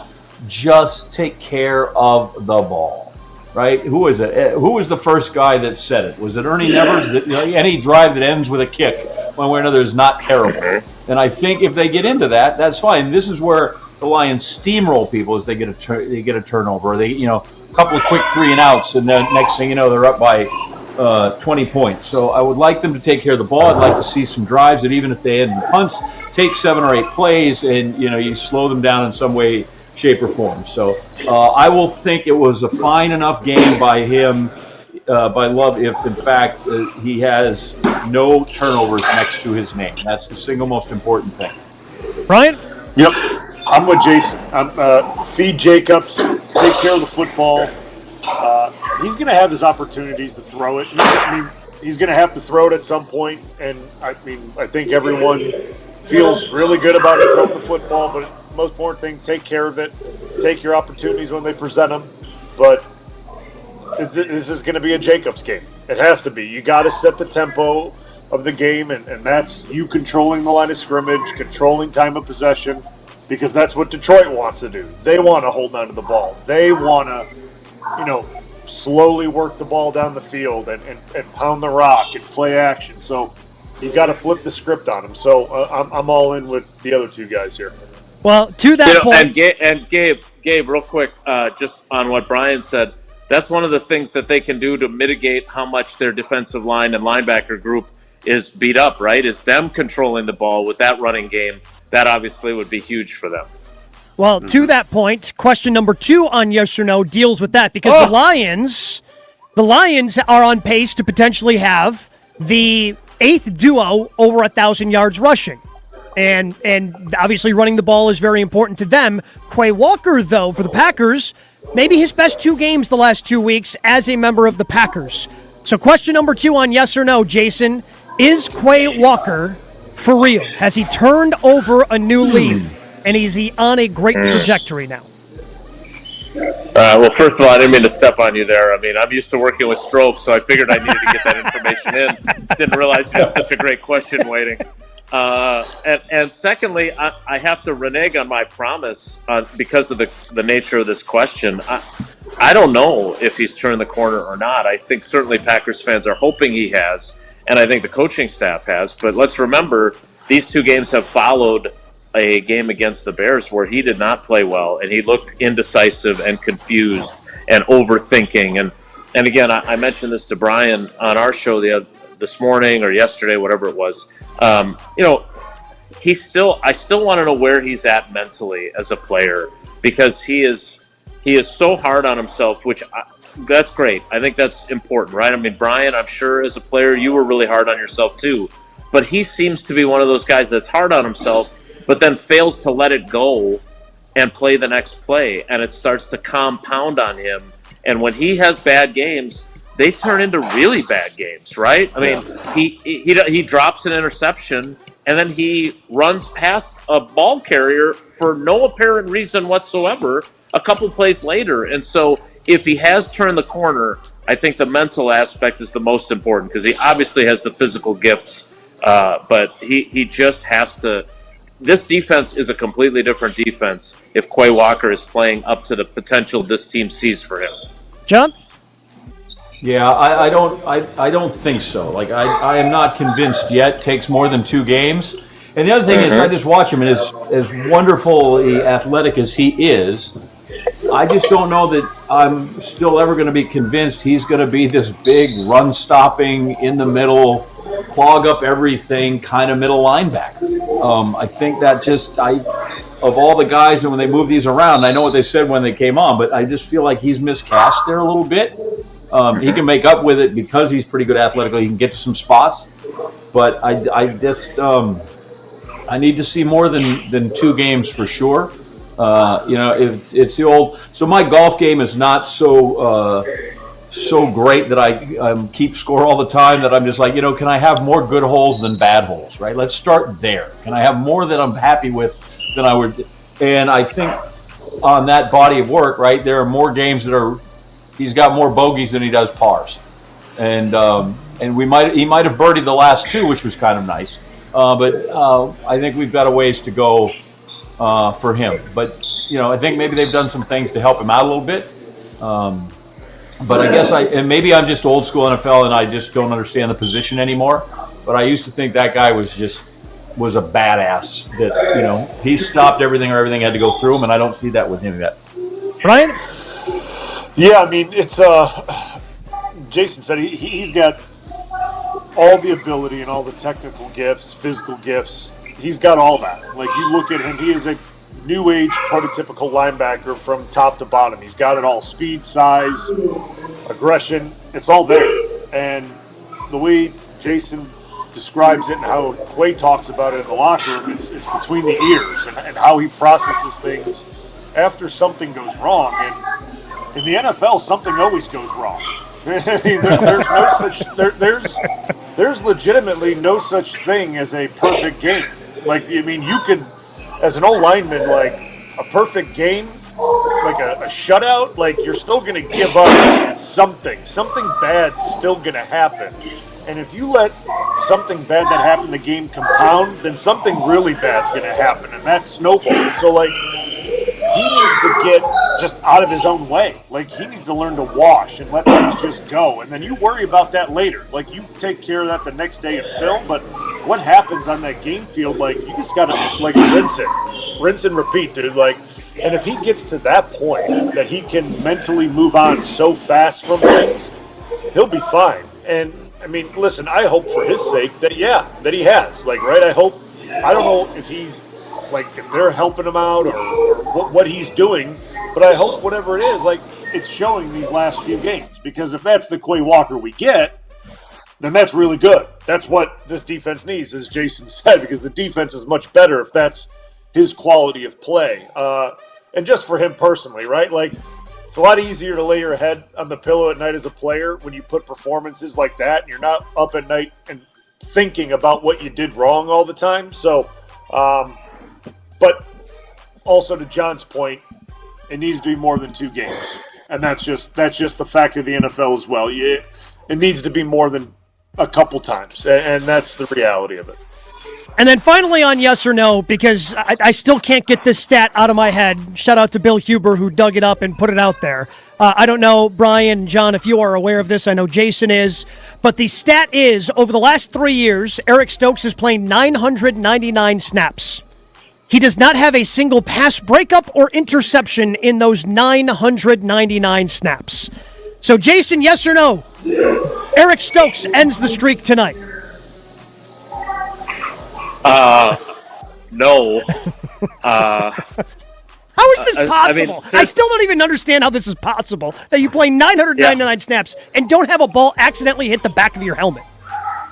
Yeah, I'll be honest. I mean, first of all, I don't know how much he's going to play tonight, right? Like, I think that they were really excited about Carrington Valentine at camp, and then he had the injury issues, and it set him back, and I think they want him to play more. But there's been, of these last two games, there was one game, I can't remember which of the two it was, where he basically split snaps with Eric Stokes. So he may get some opportunities. I'm telling you that Bryan Bulaga, at his playing weight, not now where he looks more like a tight end, but back when he was playing right tackle in the NFL, if we had said, we're lining Bulaga up for 999 defensive snaps. He's getting now, one? Might he give up 178 touchdowns over those 999 snaps? Maybe. But I also think he's breaking up at least one pass, and he's catching a ball that caroms off the receiver who's wide open because he's trailing him, and the ball bounces into Bryan Smith, and he gets an interception. Potentially. I just happen to be so far behind, and it's an underthrown ball on a windy day. And I can't understand it, John. Help me understand it. Well, I don't get because I don't feel like it's a Dion thing where they're afraid to throw at him, and that's why. They're just not throwing his way. Can't go his way. What I'm really hoping will happen here, and I hope it happens right on the first snap. You guys remember the great tennis player Vitas Gerulaitis, who tragically passed away too young, and he got beat by Jimmy Connors 16 times in a row, and he finally beat him, and he was like, nobody beats Vitas Gerulaitis 17 times in a row. So I'm hoping that's what happens here, is that like nobody gets 1,000 balls by Eric Stokes. No way. This is where we draw the line. And then it could be another 999. But no, as far as I know, nobody throws at our boy Eric Stokes 1,000 times and gets away with it. So that is like, by the way, Huber came up like that. Every once in a while, right? People come up with things in sports. You're like, dude, you got to find something else to do in life besides that. Like that just screams needing professional help or something. I'm glad we're here to make sport of it. Man. But you gotta have, I don't know what it is. Maybe there's a therapy dog involved. There's just got to be something that you're not just counting Eric Stokes snaps at the house. Still plenty to get to, including the injury report here as we continue the Jason Wilde Hour, part of Green Bay Game Day, presented by Orthopedic Associates of Wisconsin. We're back with Green Bay Game Day after this on ESPN Wisconsin at 620 WTMJ.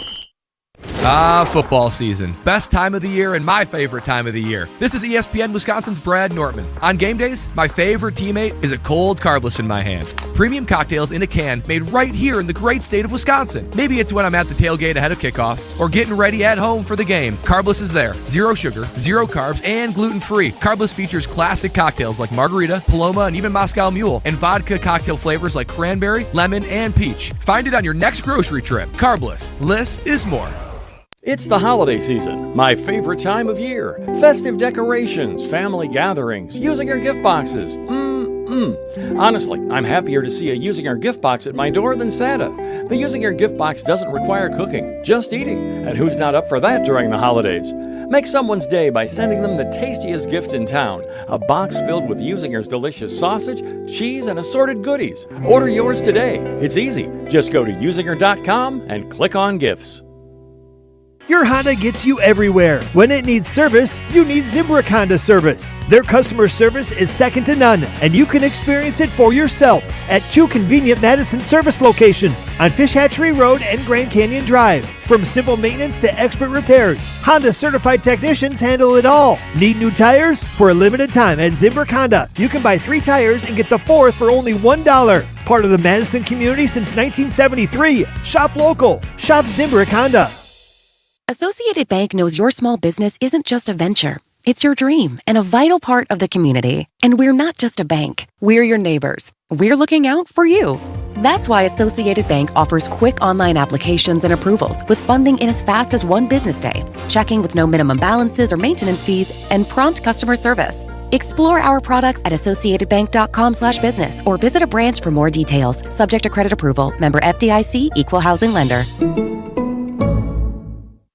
Mark your calendars. Professional volleyball is coming to Madison with First Serve on January 17th. Led by Madison's newest pro team, Love Madison Volleyball. Get ready for nonstop action as some of the world's best players take the court. Featuring Olympic medalists Lauren Carlini and Annie Drew Schumacher, Love Madison is ready to compete for the season's first championship title. Get your tickets now for this historic first season. Visit lovb.com today.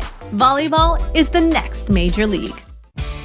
Celebrate Wisconsin hospitality at a Buck & Honey's location near you. You can give your friends or loved ones a memorable experience with a Buck & Honey's gift card. Or treat yourself. For every $100 in gift cards purchased, you'll get $20 back to use at Buck & Honey's in Sun Prairie, Monona, Waunakee, or the new location in Mount Horeb. Oh, don't forget to make yourself reservations for the holidays. Offer availability between November 15th and December 31st. Locally owned and operated. We'll see you at Buck & Honey's. Mark Tauscher here, encouraging you to join in on the fun with Prize Picks, the best place to get real money sports action. With over 10 million members and billions of dollars in awarded winnings, Prize Picks has made daily fantasy sports accessible to all. You just pick more or less on at least 2 players for a shot to win up to 100 times your cash. Prize Picks is the only real money daily fantasy platform with an injury insurance policy so that your lineups stay in play even if one of your players gets injured. If your player leaves in the first half and doesn't return, Prize Picks keeps your lineup live. Prize Picks puts their members first, so all withdrawals are fast, safe, and secure. And when your picks hit, you get your money in as quick as 15 minutes. And you can now win up to 100 times your money on Prize Picks with as little as 4 correct picks. Download the app today. Use code WI to get $50 instantly after you play your first $5 lineup. That's code WI to get $50 instantly after you play your first $5 lineup. Prize Picks. Run your game. Game Day, presented by Orthopedic Associates of Wisconsin on ESPN Wisconsin and 620 WTMJ.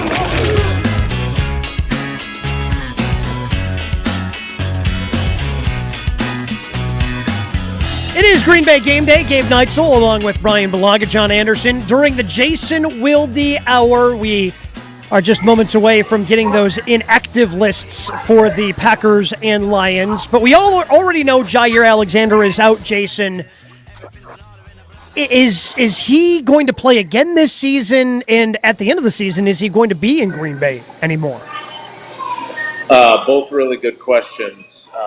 Also, would it be wrong for me to there's a bunch of 4 to 6 year olds running around here. Would it be wrong of me to go up to him and just scream, "I'm doing a radio program, be quiet"? Yes. Yeah, I think that would be wrong. I also don't think you have that in you to yell at other people's kids. No, and I also don't think I have the authority, right? I'm using the high school like everybody else. I'm fascinated by the Jair situation. I really am. And I don't know what to make of it at all. I made this comment to Matt LaFleur when I asked before Jair told The Athletic that it was his PCL.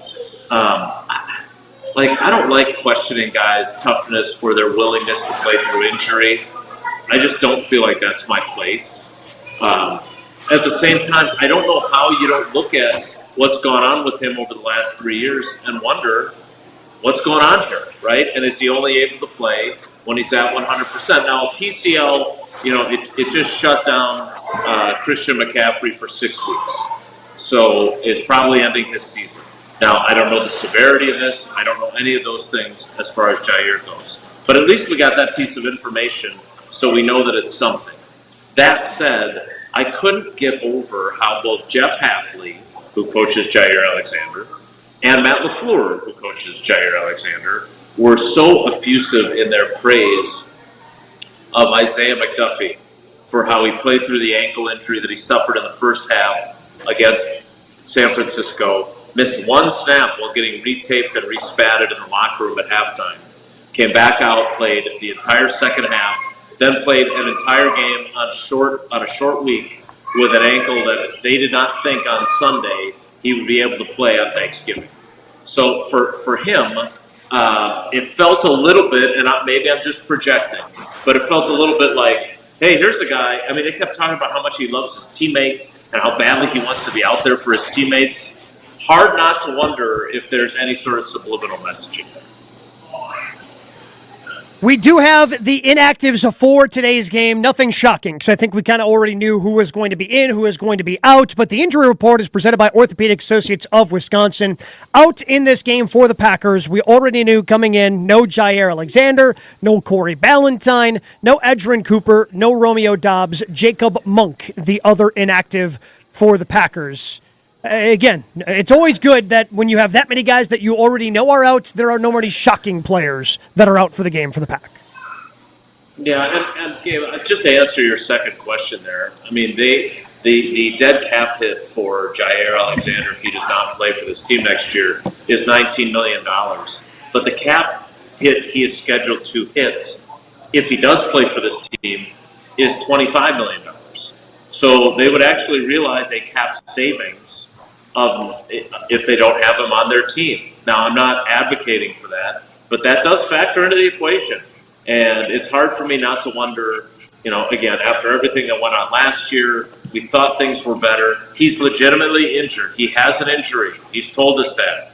But I think there's probably some frustration there that they try to hide. I don't know how good of a job they do of it. When I'm reading people, I see a coach that's, struggling with how much time Jair has missed. Yeah, I mean, I think obviously with what happened last year with the 1-game suspension, and I mean, I just think things, have, you could, I guess, say carried over, I guess, for, what it's hard to say, because I guess you can't say what happened last year is directly correlated to what his injuries are this year. Like, you can't say that, because I don't know if he had a knee injury last year or what it was last year. That I have no idea. I didn't follow it that closely. But I think the one thing, especially for Halfley and LaFleur, is when you're missing a good corner that when you play the Bears and he's in there for only a few snaps, and you plan to have him for a lot of the game, and then he's only in there for a few snaps, and you got to pull him and completely change the defense in the secondary. Like, that's a game planning issue, right? Like, that's something that now a defensive coordinator has to change a lot of things in the secondary, and we kind of saw that impact the defense against Chicago. Like, you know what I mean? Like, Caleb Williams had a nice day. Like, you know what I mean? Like, so it's one thing to game plan without a player. It's one thing to game plan with a player that you expect to have, and he's not there. So, like, I think, like, today they expect him not to be there, which he's not. So, like, the game planning will be appropriately done. But they still want their starting corner. And I think that's probably the frustration that they're feeling. And again, nobody knows their bodies better than these guys, right? Like, and I was always it was always, for me, at least personally, like, if I felt like I could be 65 to 70%, I'd always give it a go. And when I went out there, I tried to finish it all the way through. And if I felt like I could do it, I'd do it. And that's the way I approached every week if I was injured. And people would maybe look at it and be like, God, that guy looks like crap this week. Well, maybe I did. But you know what? That's right. The way that's, you know what? Maybe I got the job done most of the time, and that's the way it went. But, like, that was just my mentality. And everyone's different, and everyone's percentages are different, how they feel. So I don't judge anyone on how they perceive how they feel or how they can do their job effectively and things like that. And I just know for, being a teammate of Jair's, and obviously I haven't been there for a while now, I just know how good of a player he is. So, like, I just want to see him back on the field. I think, like, honestly, I think everybody does. Really I just want to see him back on the field because I know how good he is, and I get that's why everyone's. Hold that thought, John. We will get to that. Plus, Jason Wilde's parting And final thoughts. Next, Green Bay Game Day, presented by Orthopedic Associates of Wisconsin. Stay right here. Green Bay Game Day will be right back on ESPN Wisconsin and 620 WTMJ. Tito's Handmade Vodka is America's favorite vodka for a reason. From the first legal distillery in Texas, Tito's is 6 times distilled till it's just right. And naturally gluten-free, making it a high-quality spirit that mixes with just about anything. From the smoothest martinis to the best Bloody Marys. Beyond the bottle, Tito's has gained a reputation for giving back, teaming up with nonprofits around the world to serve its communities and do good for dogs. Make your next cocktail with Tito's and learn more at Tito'sVodka.com. 40% alcohol by volume, namely 80 proof, crafted to be savored responsibly. Wins, wins, and more wins are waiting to be uncovered at Potawatomi. Get ready to find yours in a winter stash of $300,000 in prizes this December. Play with your rewards card for entries, drawings on 3 thrilling Thursdays. Some seriously big wins are waiting for you. Winter Stash at Potawatomi Casino Hotel Milwaukee. More info at paysbig.com. Must be 21 and a rewards member to play. The GRB Rays have established themselves as one of the top baseball programs in the Midwest and the country. GRB Academy offers training programs for players of all ages and skill levels. Learn from some of the best baseball coaches in the area and find the program that fits your training goals and your schedule. Spots are filling up fast, so visit grbacademy.com to sign up now. That's grbacademy.com. GRB Academy, baseball for the serious player. UW Credit Union presents the Prep Mania Student Athlete of the Week, supporting local student athletes as they grow on the field, in the classroom, and in the community. UW Credit Union is here for every you. Learn more at uwcu.org. Here's Dennis Semra with the UW Credit Union Student Athlete of the Week. Our ESPN Madison UW Credit Union Student Athlete of the Week, Peyton Flowers from DeForest High School. Welcome, Peyton. Hello. You're state champion in swimming. Your last meet as a senior, you get to be on top of the podium twice. Yeah, I mean, it obviously felt amazing. I've worked really hard to get here. I've never won anything at state before, so it's something I've been working towards my whole life. When's the first time you swam competitively? You remember when you started? I've been swimming for about a decade. My mom tells me that I was afraid of the water when I started. So you've come a long way. Yeah.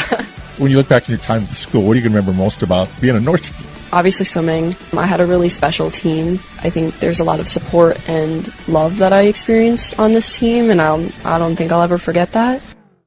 There's a good chance if you watch sports, you're getting served information about hormone optimization. What does that even mean? Dr. Nestor Rodriguez at Carbon World Health can tell you exactly what hormone optimization means. He will take your blood work and let you know if it's right for you. If you're feeling sluggish, not losing weight like you used to, you're not gaining muscle like you used to, or you just don't feel like yourself in most aspects of your life, go see Dr. Nestor Rodriguez at Carbon World Health. In fact, sign up for the 6-week experience so you can see everything that Carbon World Health has to offer, including hormone optimization. Learn more at carbonworldhealth.com. Have you been waiting to buy your next home? Stop. Now is the time to get housed. What's up, Madison? It's Stacy from Bruner Realty. Nobody has a crystal ball to know what the future holds. The longer you wait to find your next home, the better the chance you'll be paying more for it than you would be today. Don't miss out on what could be the best opportunity to find your dream home. Contact our team at BrunerRealtyInc.com to help start your search. That's BrunerRealtyInc.com. Let's get housed. Metro Kia of Madison is Madison's trusted Kia dealership, and they are home to the 20-year, 200,000-mile warranty. If you're looking to purchase, finance, or service your vehicle, Metro Kia of Madison is the place to go. As always, at Metro Kia of Madison, you can enjoy 2 years of no-charge maintenance on any new vehicle. Browse their inventory and find this month's special at MetroKiaofMadison.com. That's MetroKiaofMadison.com. Find your new vehicle at your trusted Kia dealership today. Back to Green Bay Game Day, presented by Orthopedic Associates of Wisconsin on ESPN Wisconsin and 620 WTMJ.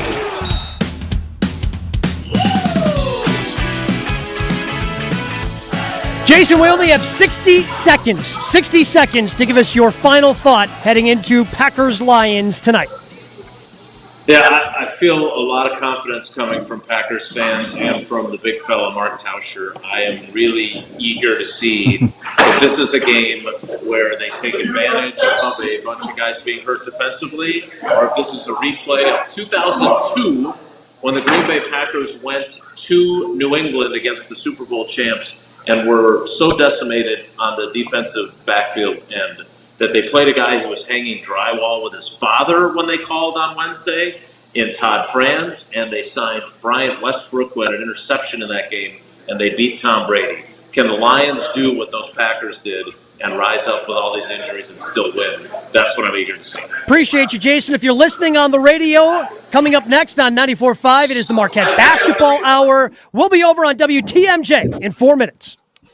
It's the holiday season. Ring in the holiday season with Carbless. Hey, it's ESPN Milwaukee's Brad Nortman. 0 carbs, 0 sugar, 0 guilt. Carbless is gluten-free, just 100 calories, and is sure to give you that head start on any New Year's health resolution. You can go with fruity lemon or black raspberry flavors or a margarita variety pack. I know the cranberry flavor will find its way to every gathering for me this year. Make your holiday grocery list and check it twice. Be sure Carbless is on it. Let's toast to a full, festive, flavorful sip this December with Carbless. Less is more.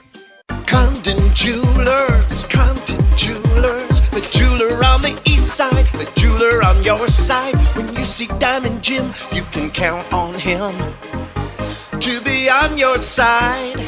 Selection beyond compare with on-site repair, so you can wear your jewelry with pride. Condon Jewelers, the jeweler on the east side, the jeweler on your side. Come see what the buzz is all about at Madison Axe, Madison's state-of-the-art entertainment spot. Enjoy 8 lanes of axe throwing, craft beer, interactive games, plus digital target projection and scoring. For even more fun, check out their indoor backyard with 2,000 square feet of shuffleboard, cornhole, yard games, bar table games, and more. Perfect for date night, groups, corporate meetings, or private events. Madison Axe is your destination for all things fun. Throw it, nail it, celebrate. Go to MadisonAxe.com or head to their location on Stoughton Road today. Hold your friends close and your rivals closer on Jim, Matt, and Molly. Which program is more dysfunctional, the Wisconsin Badgers or the Chicago Bears? I'm just relating it back to this weekend. Kicking me I'm in the just relating shins. it back. I'm a fan of both. Jim's 2 favorite teams. It's Jim's fault. Like, these teams are the reason they are the way they are because of Jim. Jim is a football curse. Yeah, maybe. Jim, Matt, and Molly. Presented by Coors Light. Weekdays 4 to 6 on 100.5 ESPN. Kyle Walls here from ESPN Wisconsin's Kyle Brust and Norman, and you know I'm watching every snap this football season with the Underdog Fantasy Sports app in hand. With over 5 million people playing and $2 billion won, Underdog makes it fun and easy to cash in. Make a play with just $1 or go big. Play their pick'em game, and you could win up to 1,000 times your money. Underdog has all your favorite leagues, teams, and stars to choose from. You make picks for a pick'em entry and choose if players will go higher or lower when it comes to their stats. Maybe it's Jordan Love higher than 250 passing yards, or even Travis Kelce under 1.5 touchdowns. You can even win when you lose with Underdog's Double Flex option. Just head over to Underdog's simple-to-use mobile app or UnderdogFantasy.com, sign up using promo code KBN, and Underdog will give you a free pick to use on your first cash pick'em entry, plus up to $1,000 in bonus cash when you deposit. That's Underdog Fantasy promo code KBN, and join me and millions of others and win big. Must be 18 plus and present in state where Underdog Fantasy operates. Terms apply. Concern with your play. Call 1-800-GAMBLER. Visit ncpgambling.org. Your warehouse concrete floors see a lot of traffic. Uneven, sinking, or cracked concrete can pose a serious threat to any business operation. From trip hazards to cracked foundations, sinking concrete can keep any business owner up at night. Concrete Lifting Technologies is here to help. Concrete Lifting Technologies can even out that concrete floor to prevent these hazards. They can level your warehouse floor within a few hours and don't even need to shut down your operations. Visit itaintmudjack.com to get a free quote today. That's itaintmudjack.com. Craft your Brewers mini plan for the 2025 season, featuring all new 6-packs and 12-packs. Get in on the action with great ticket rates, marquee matchups, and priority seating. Plus, you'll get a limited edition Brewers Crowler with each 12-pack or pair of 6-packs. Looking to customize your games to fit your schedule? Build your own ticket plan options are also available. Pick the plan for you at brewers.com/ticket finder. Hi, this is Dave Kane. You're listening to Madison's Home of the Bucks, a good Karma brand radio station, 100.5 ESPN WTLX, Monona, Madison.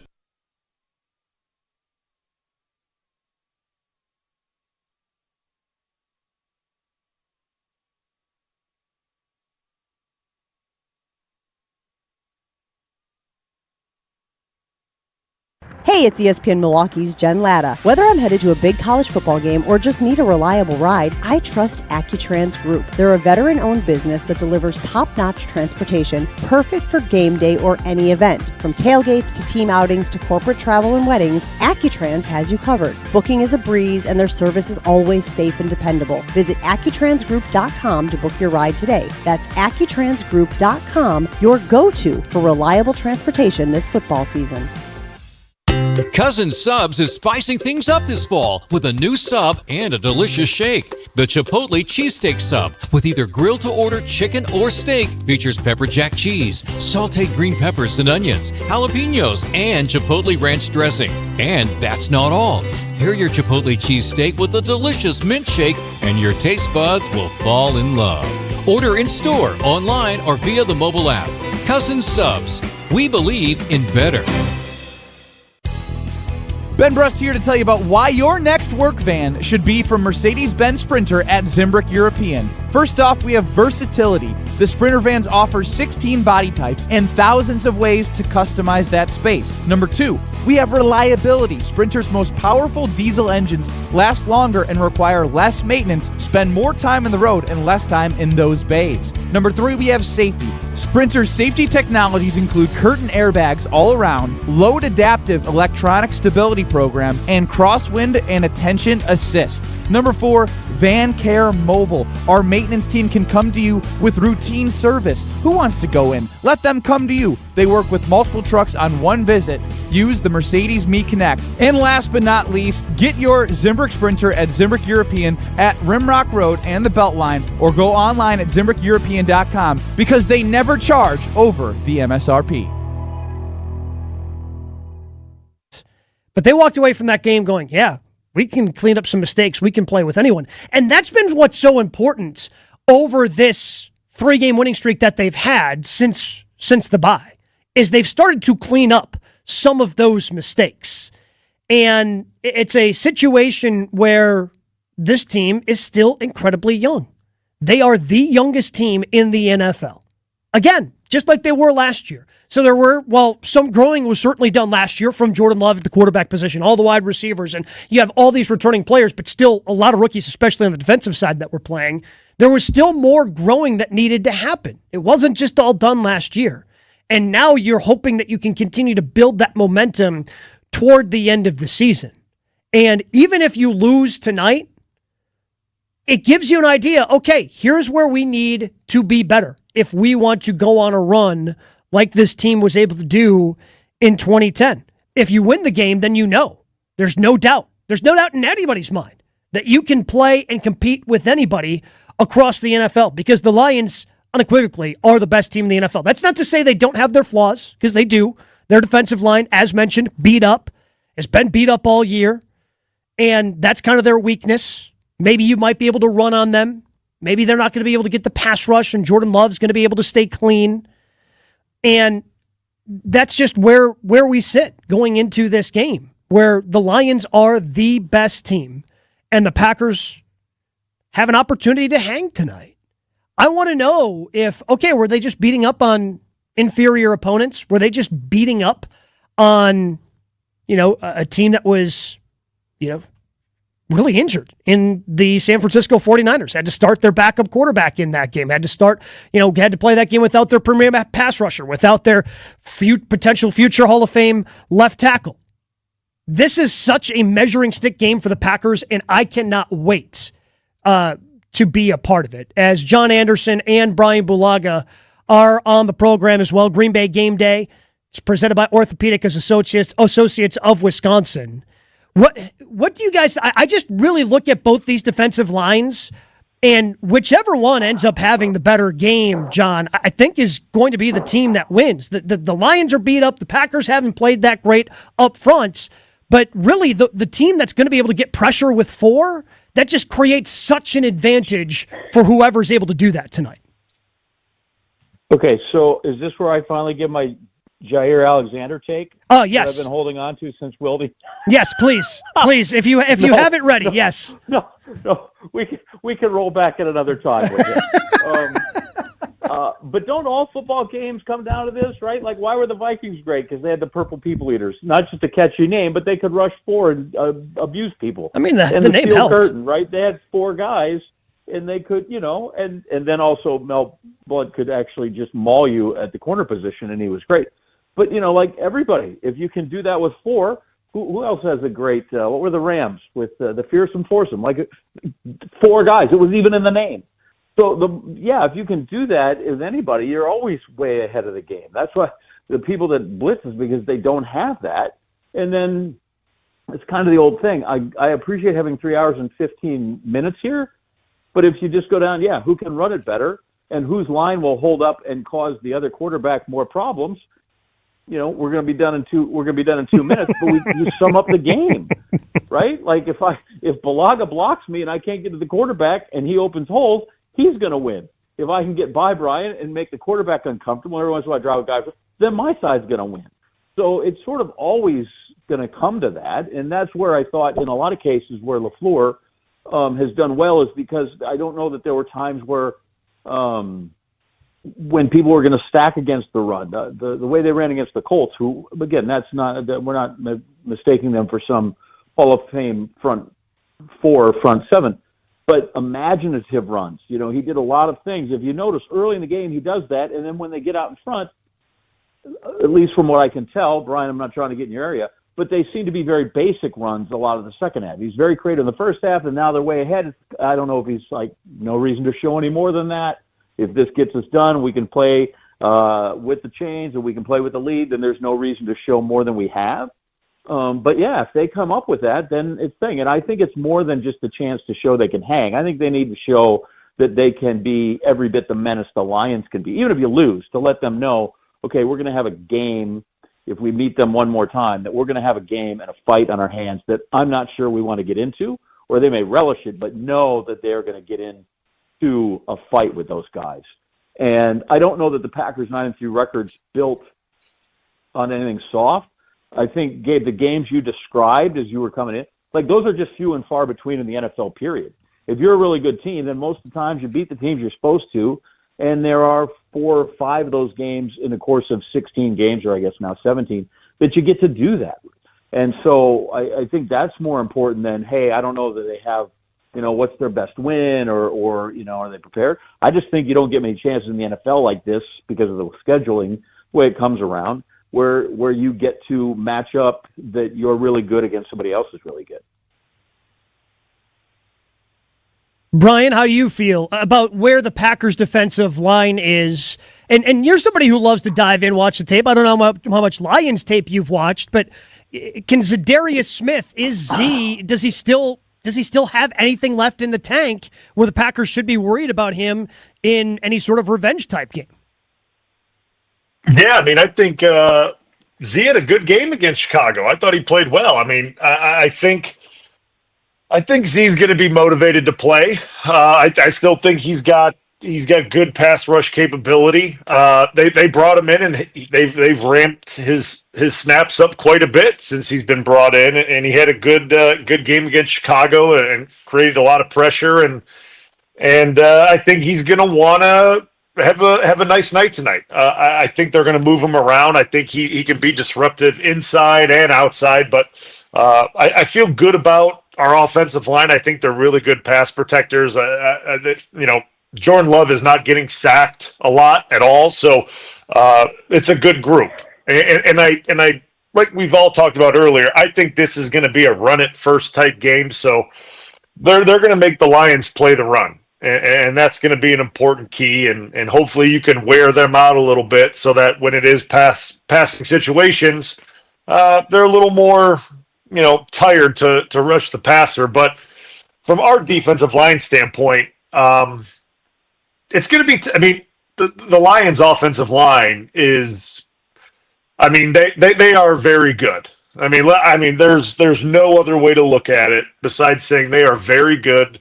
They have some of the best guys in football on their front. They've built that group the right way. And that's where they kind of start. That's how Dan Campbell kind of molded this group from the offensive line out, and he's done a really nice job with it. And they set the tone for the offense, and you can tell because they're a run first team, and everything kind of plays off of that. So it's going to take a big effort by our defensive line to create pressure on Goff, and obviously the left tackle, the backup. I think it's Dan Skipper. I think he's the backup left tackle. If you say so, me and John are going to take your word for it. Yeah, I think he's the backup left tackle. So that could be an area that you could focus on to try to create pressure against him. I still think he's a solid backup tackle. So guys are going to have to try to win one-on-one matchups and create pressure the best they can. And because with the weapons that Detroit has, how daring is Hafley going to be to bring pressure? And that's going to be the key to this thing. And that's what I'm interested to see is how often will he bring pressure and leave the secondary exposed. So that'll be the key to this thing. Well, if he decides the first time he brings pressure, I don't know about you, John, but I'm going to be holding my breath just a little bit.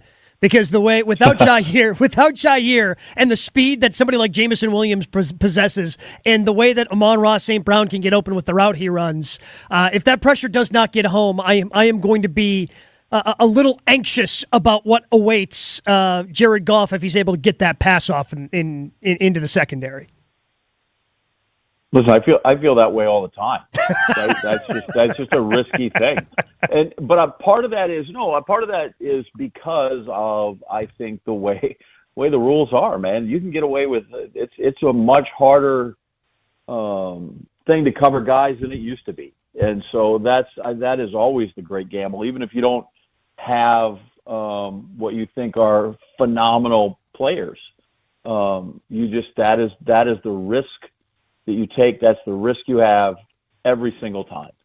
So I think because of that, though, I don't know that, I think they go out and how long can we stand up with just our four guys, right? That'll be the first thing is we'll play it straight and see what happens. And that worries me that it kind of screams, especially when that first series is scripted, that it's like, hey, here are the Lions, 70 yards, 8 plays, 3 minutes and 42 seconds, and it's 7-0 in favor of the Lions.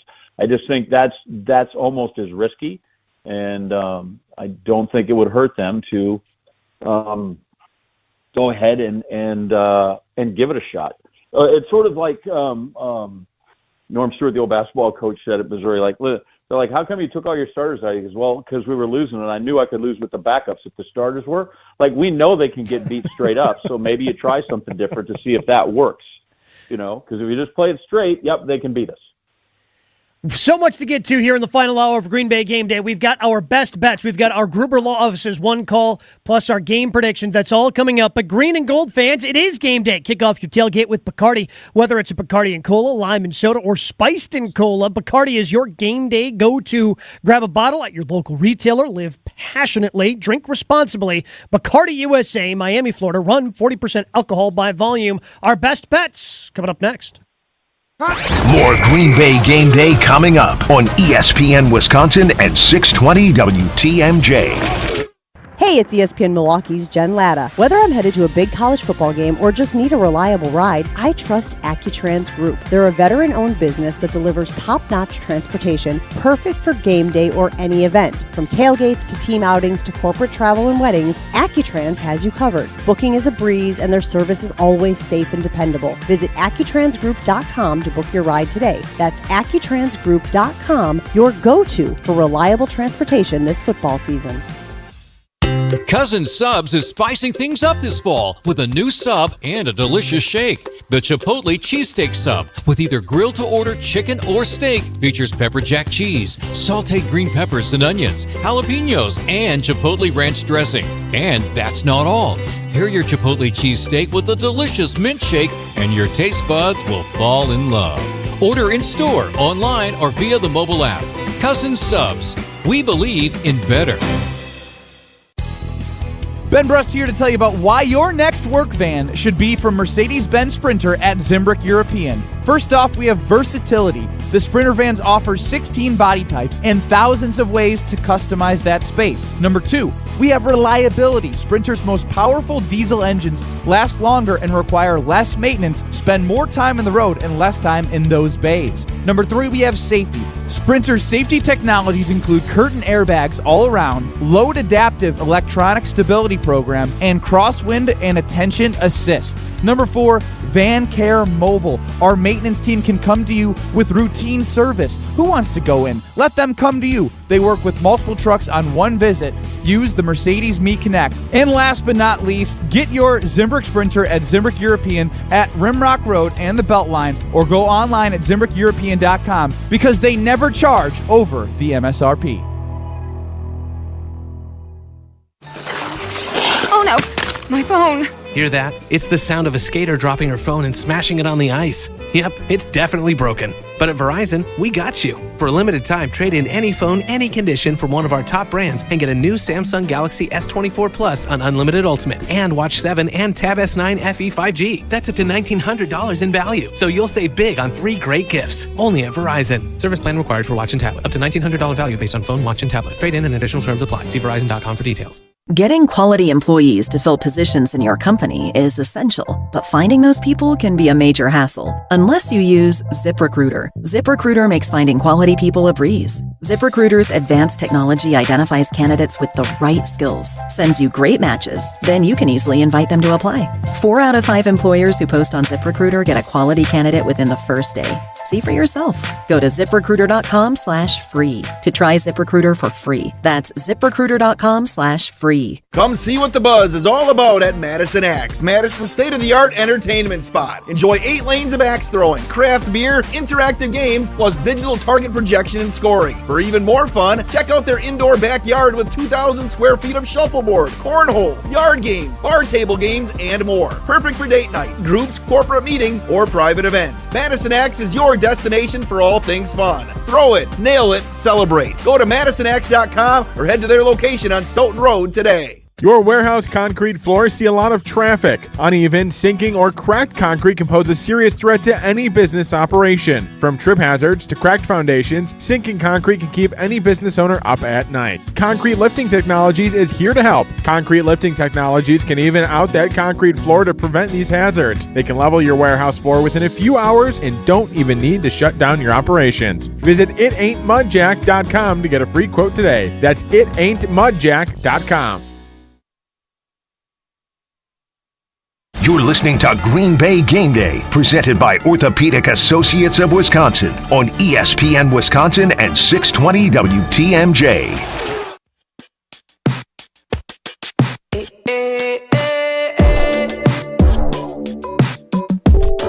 Packers-Lions, biggest game of the year. And I say that because it's, partially because, it's the next game on the schedule. So, of course, it's a big one. But I am so excited for this game. Gabe Neitzel, along with John Anderson and Bryan Bulaga, I'm just so excited for this game just because it's going to give you a clearer idea of what this Packers team is and what they're truly capable of going forward. So I am excited for that aspect of the game, John. Yeah, I'm capable. I think we know what they're capable of. I just would like to see it, if that makes sense, if that's not too nuanced, right? I think we're seeing what they're capable of. I think we saw a really good half of it against Miami because they had been on a bit of a roll, right? They've been in the playoffs recently, so I don't think that's a terrible team, even if they don't like the cold. The 49ers, again, yes, depleted, but still, given their head coach and his success and how he grooms quarterbacks, I thought they played really well against them. I don't think the Niners were quite as bad as everybody thought. And so we've started to see a little bit of their good. I would just like to see a lot of it because I think that's what's going to be needed here is a lot of it. I don't think they can get away with 30 good minutes. I don't think they can get away with stealing one with the Bears. I think they're going to have to show their best and a lot of it. And so that's sort of what I'm kind of anxious to see because I know they're capable. I would like them to prove to me that how about this? It's the old thing. I believe they're capable. Show it to me and then I can trust that you're capable. Bryan, this idea that I keep floating out there of being a measuring stick game, is that just like me being too much of a fan? When do players think about that as all? Is that at all anything that seeps into a locker room?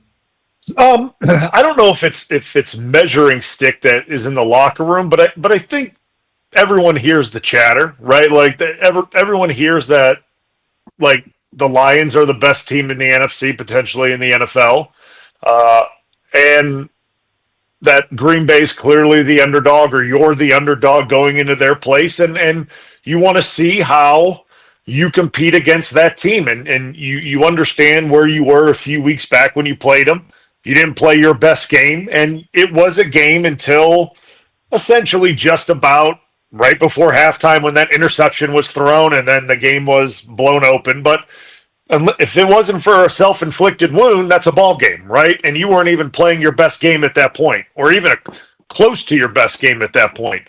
So you go into the game thinking like, all right, like, I want to see how we are when we're playing a clean football game against them. I want to see what we are as a team. So I think the locker room just goes into it with a little chip on their shoulder, hearing all the chatter, and say, all right, here we go. Let's line them up. We're about as healthy as we're going to get. We understand they're a little banged up, but that's not our fault. That's not our problem. We just got to go and play. And let's let the chips fall where they may, and let's go do this thing. All right, let's go through some Island Resort and Casino best bets on the show tonight. We will begin with the quarterbacks, so I'll lob two of them your way because the number's the same for both quarterbacks. The over-under number is 249.5.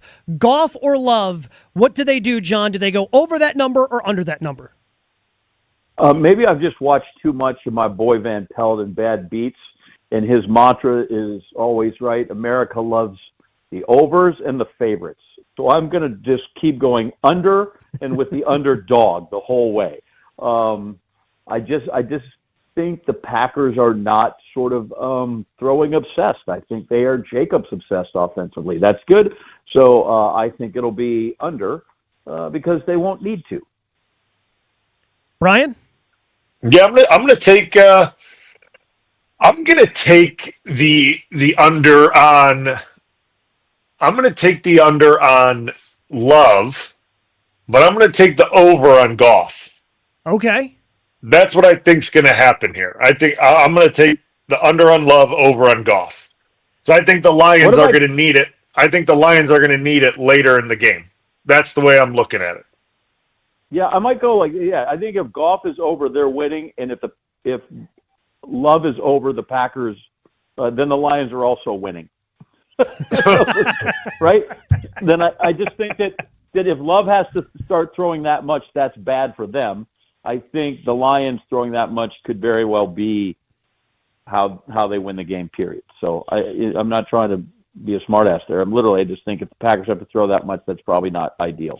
We will get to the running backs in just a moment here because I do want to go over some of the wide receivers, mostly for Detroit.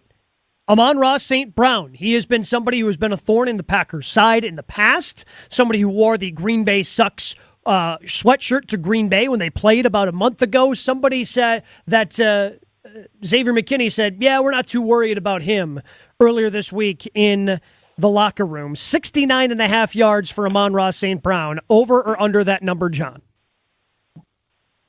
Over. I think he's a killer. I just think they're at their best when he's not just their first option, but when they pump it to him, even if it comes forcing it to him. And in the games that they've lost, he gets lost. So I think he is a big game. Like if I'm the Packers and I think if I can keep him under that number, I feel really good about that because he can go from sub 60 to 130 in a heartbeat.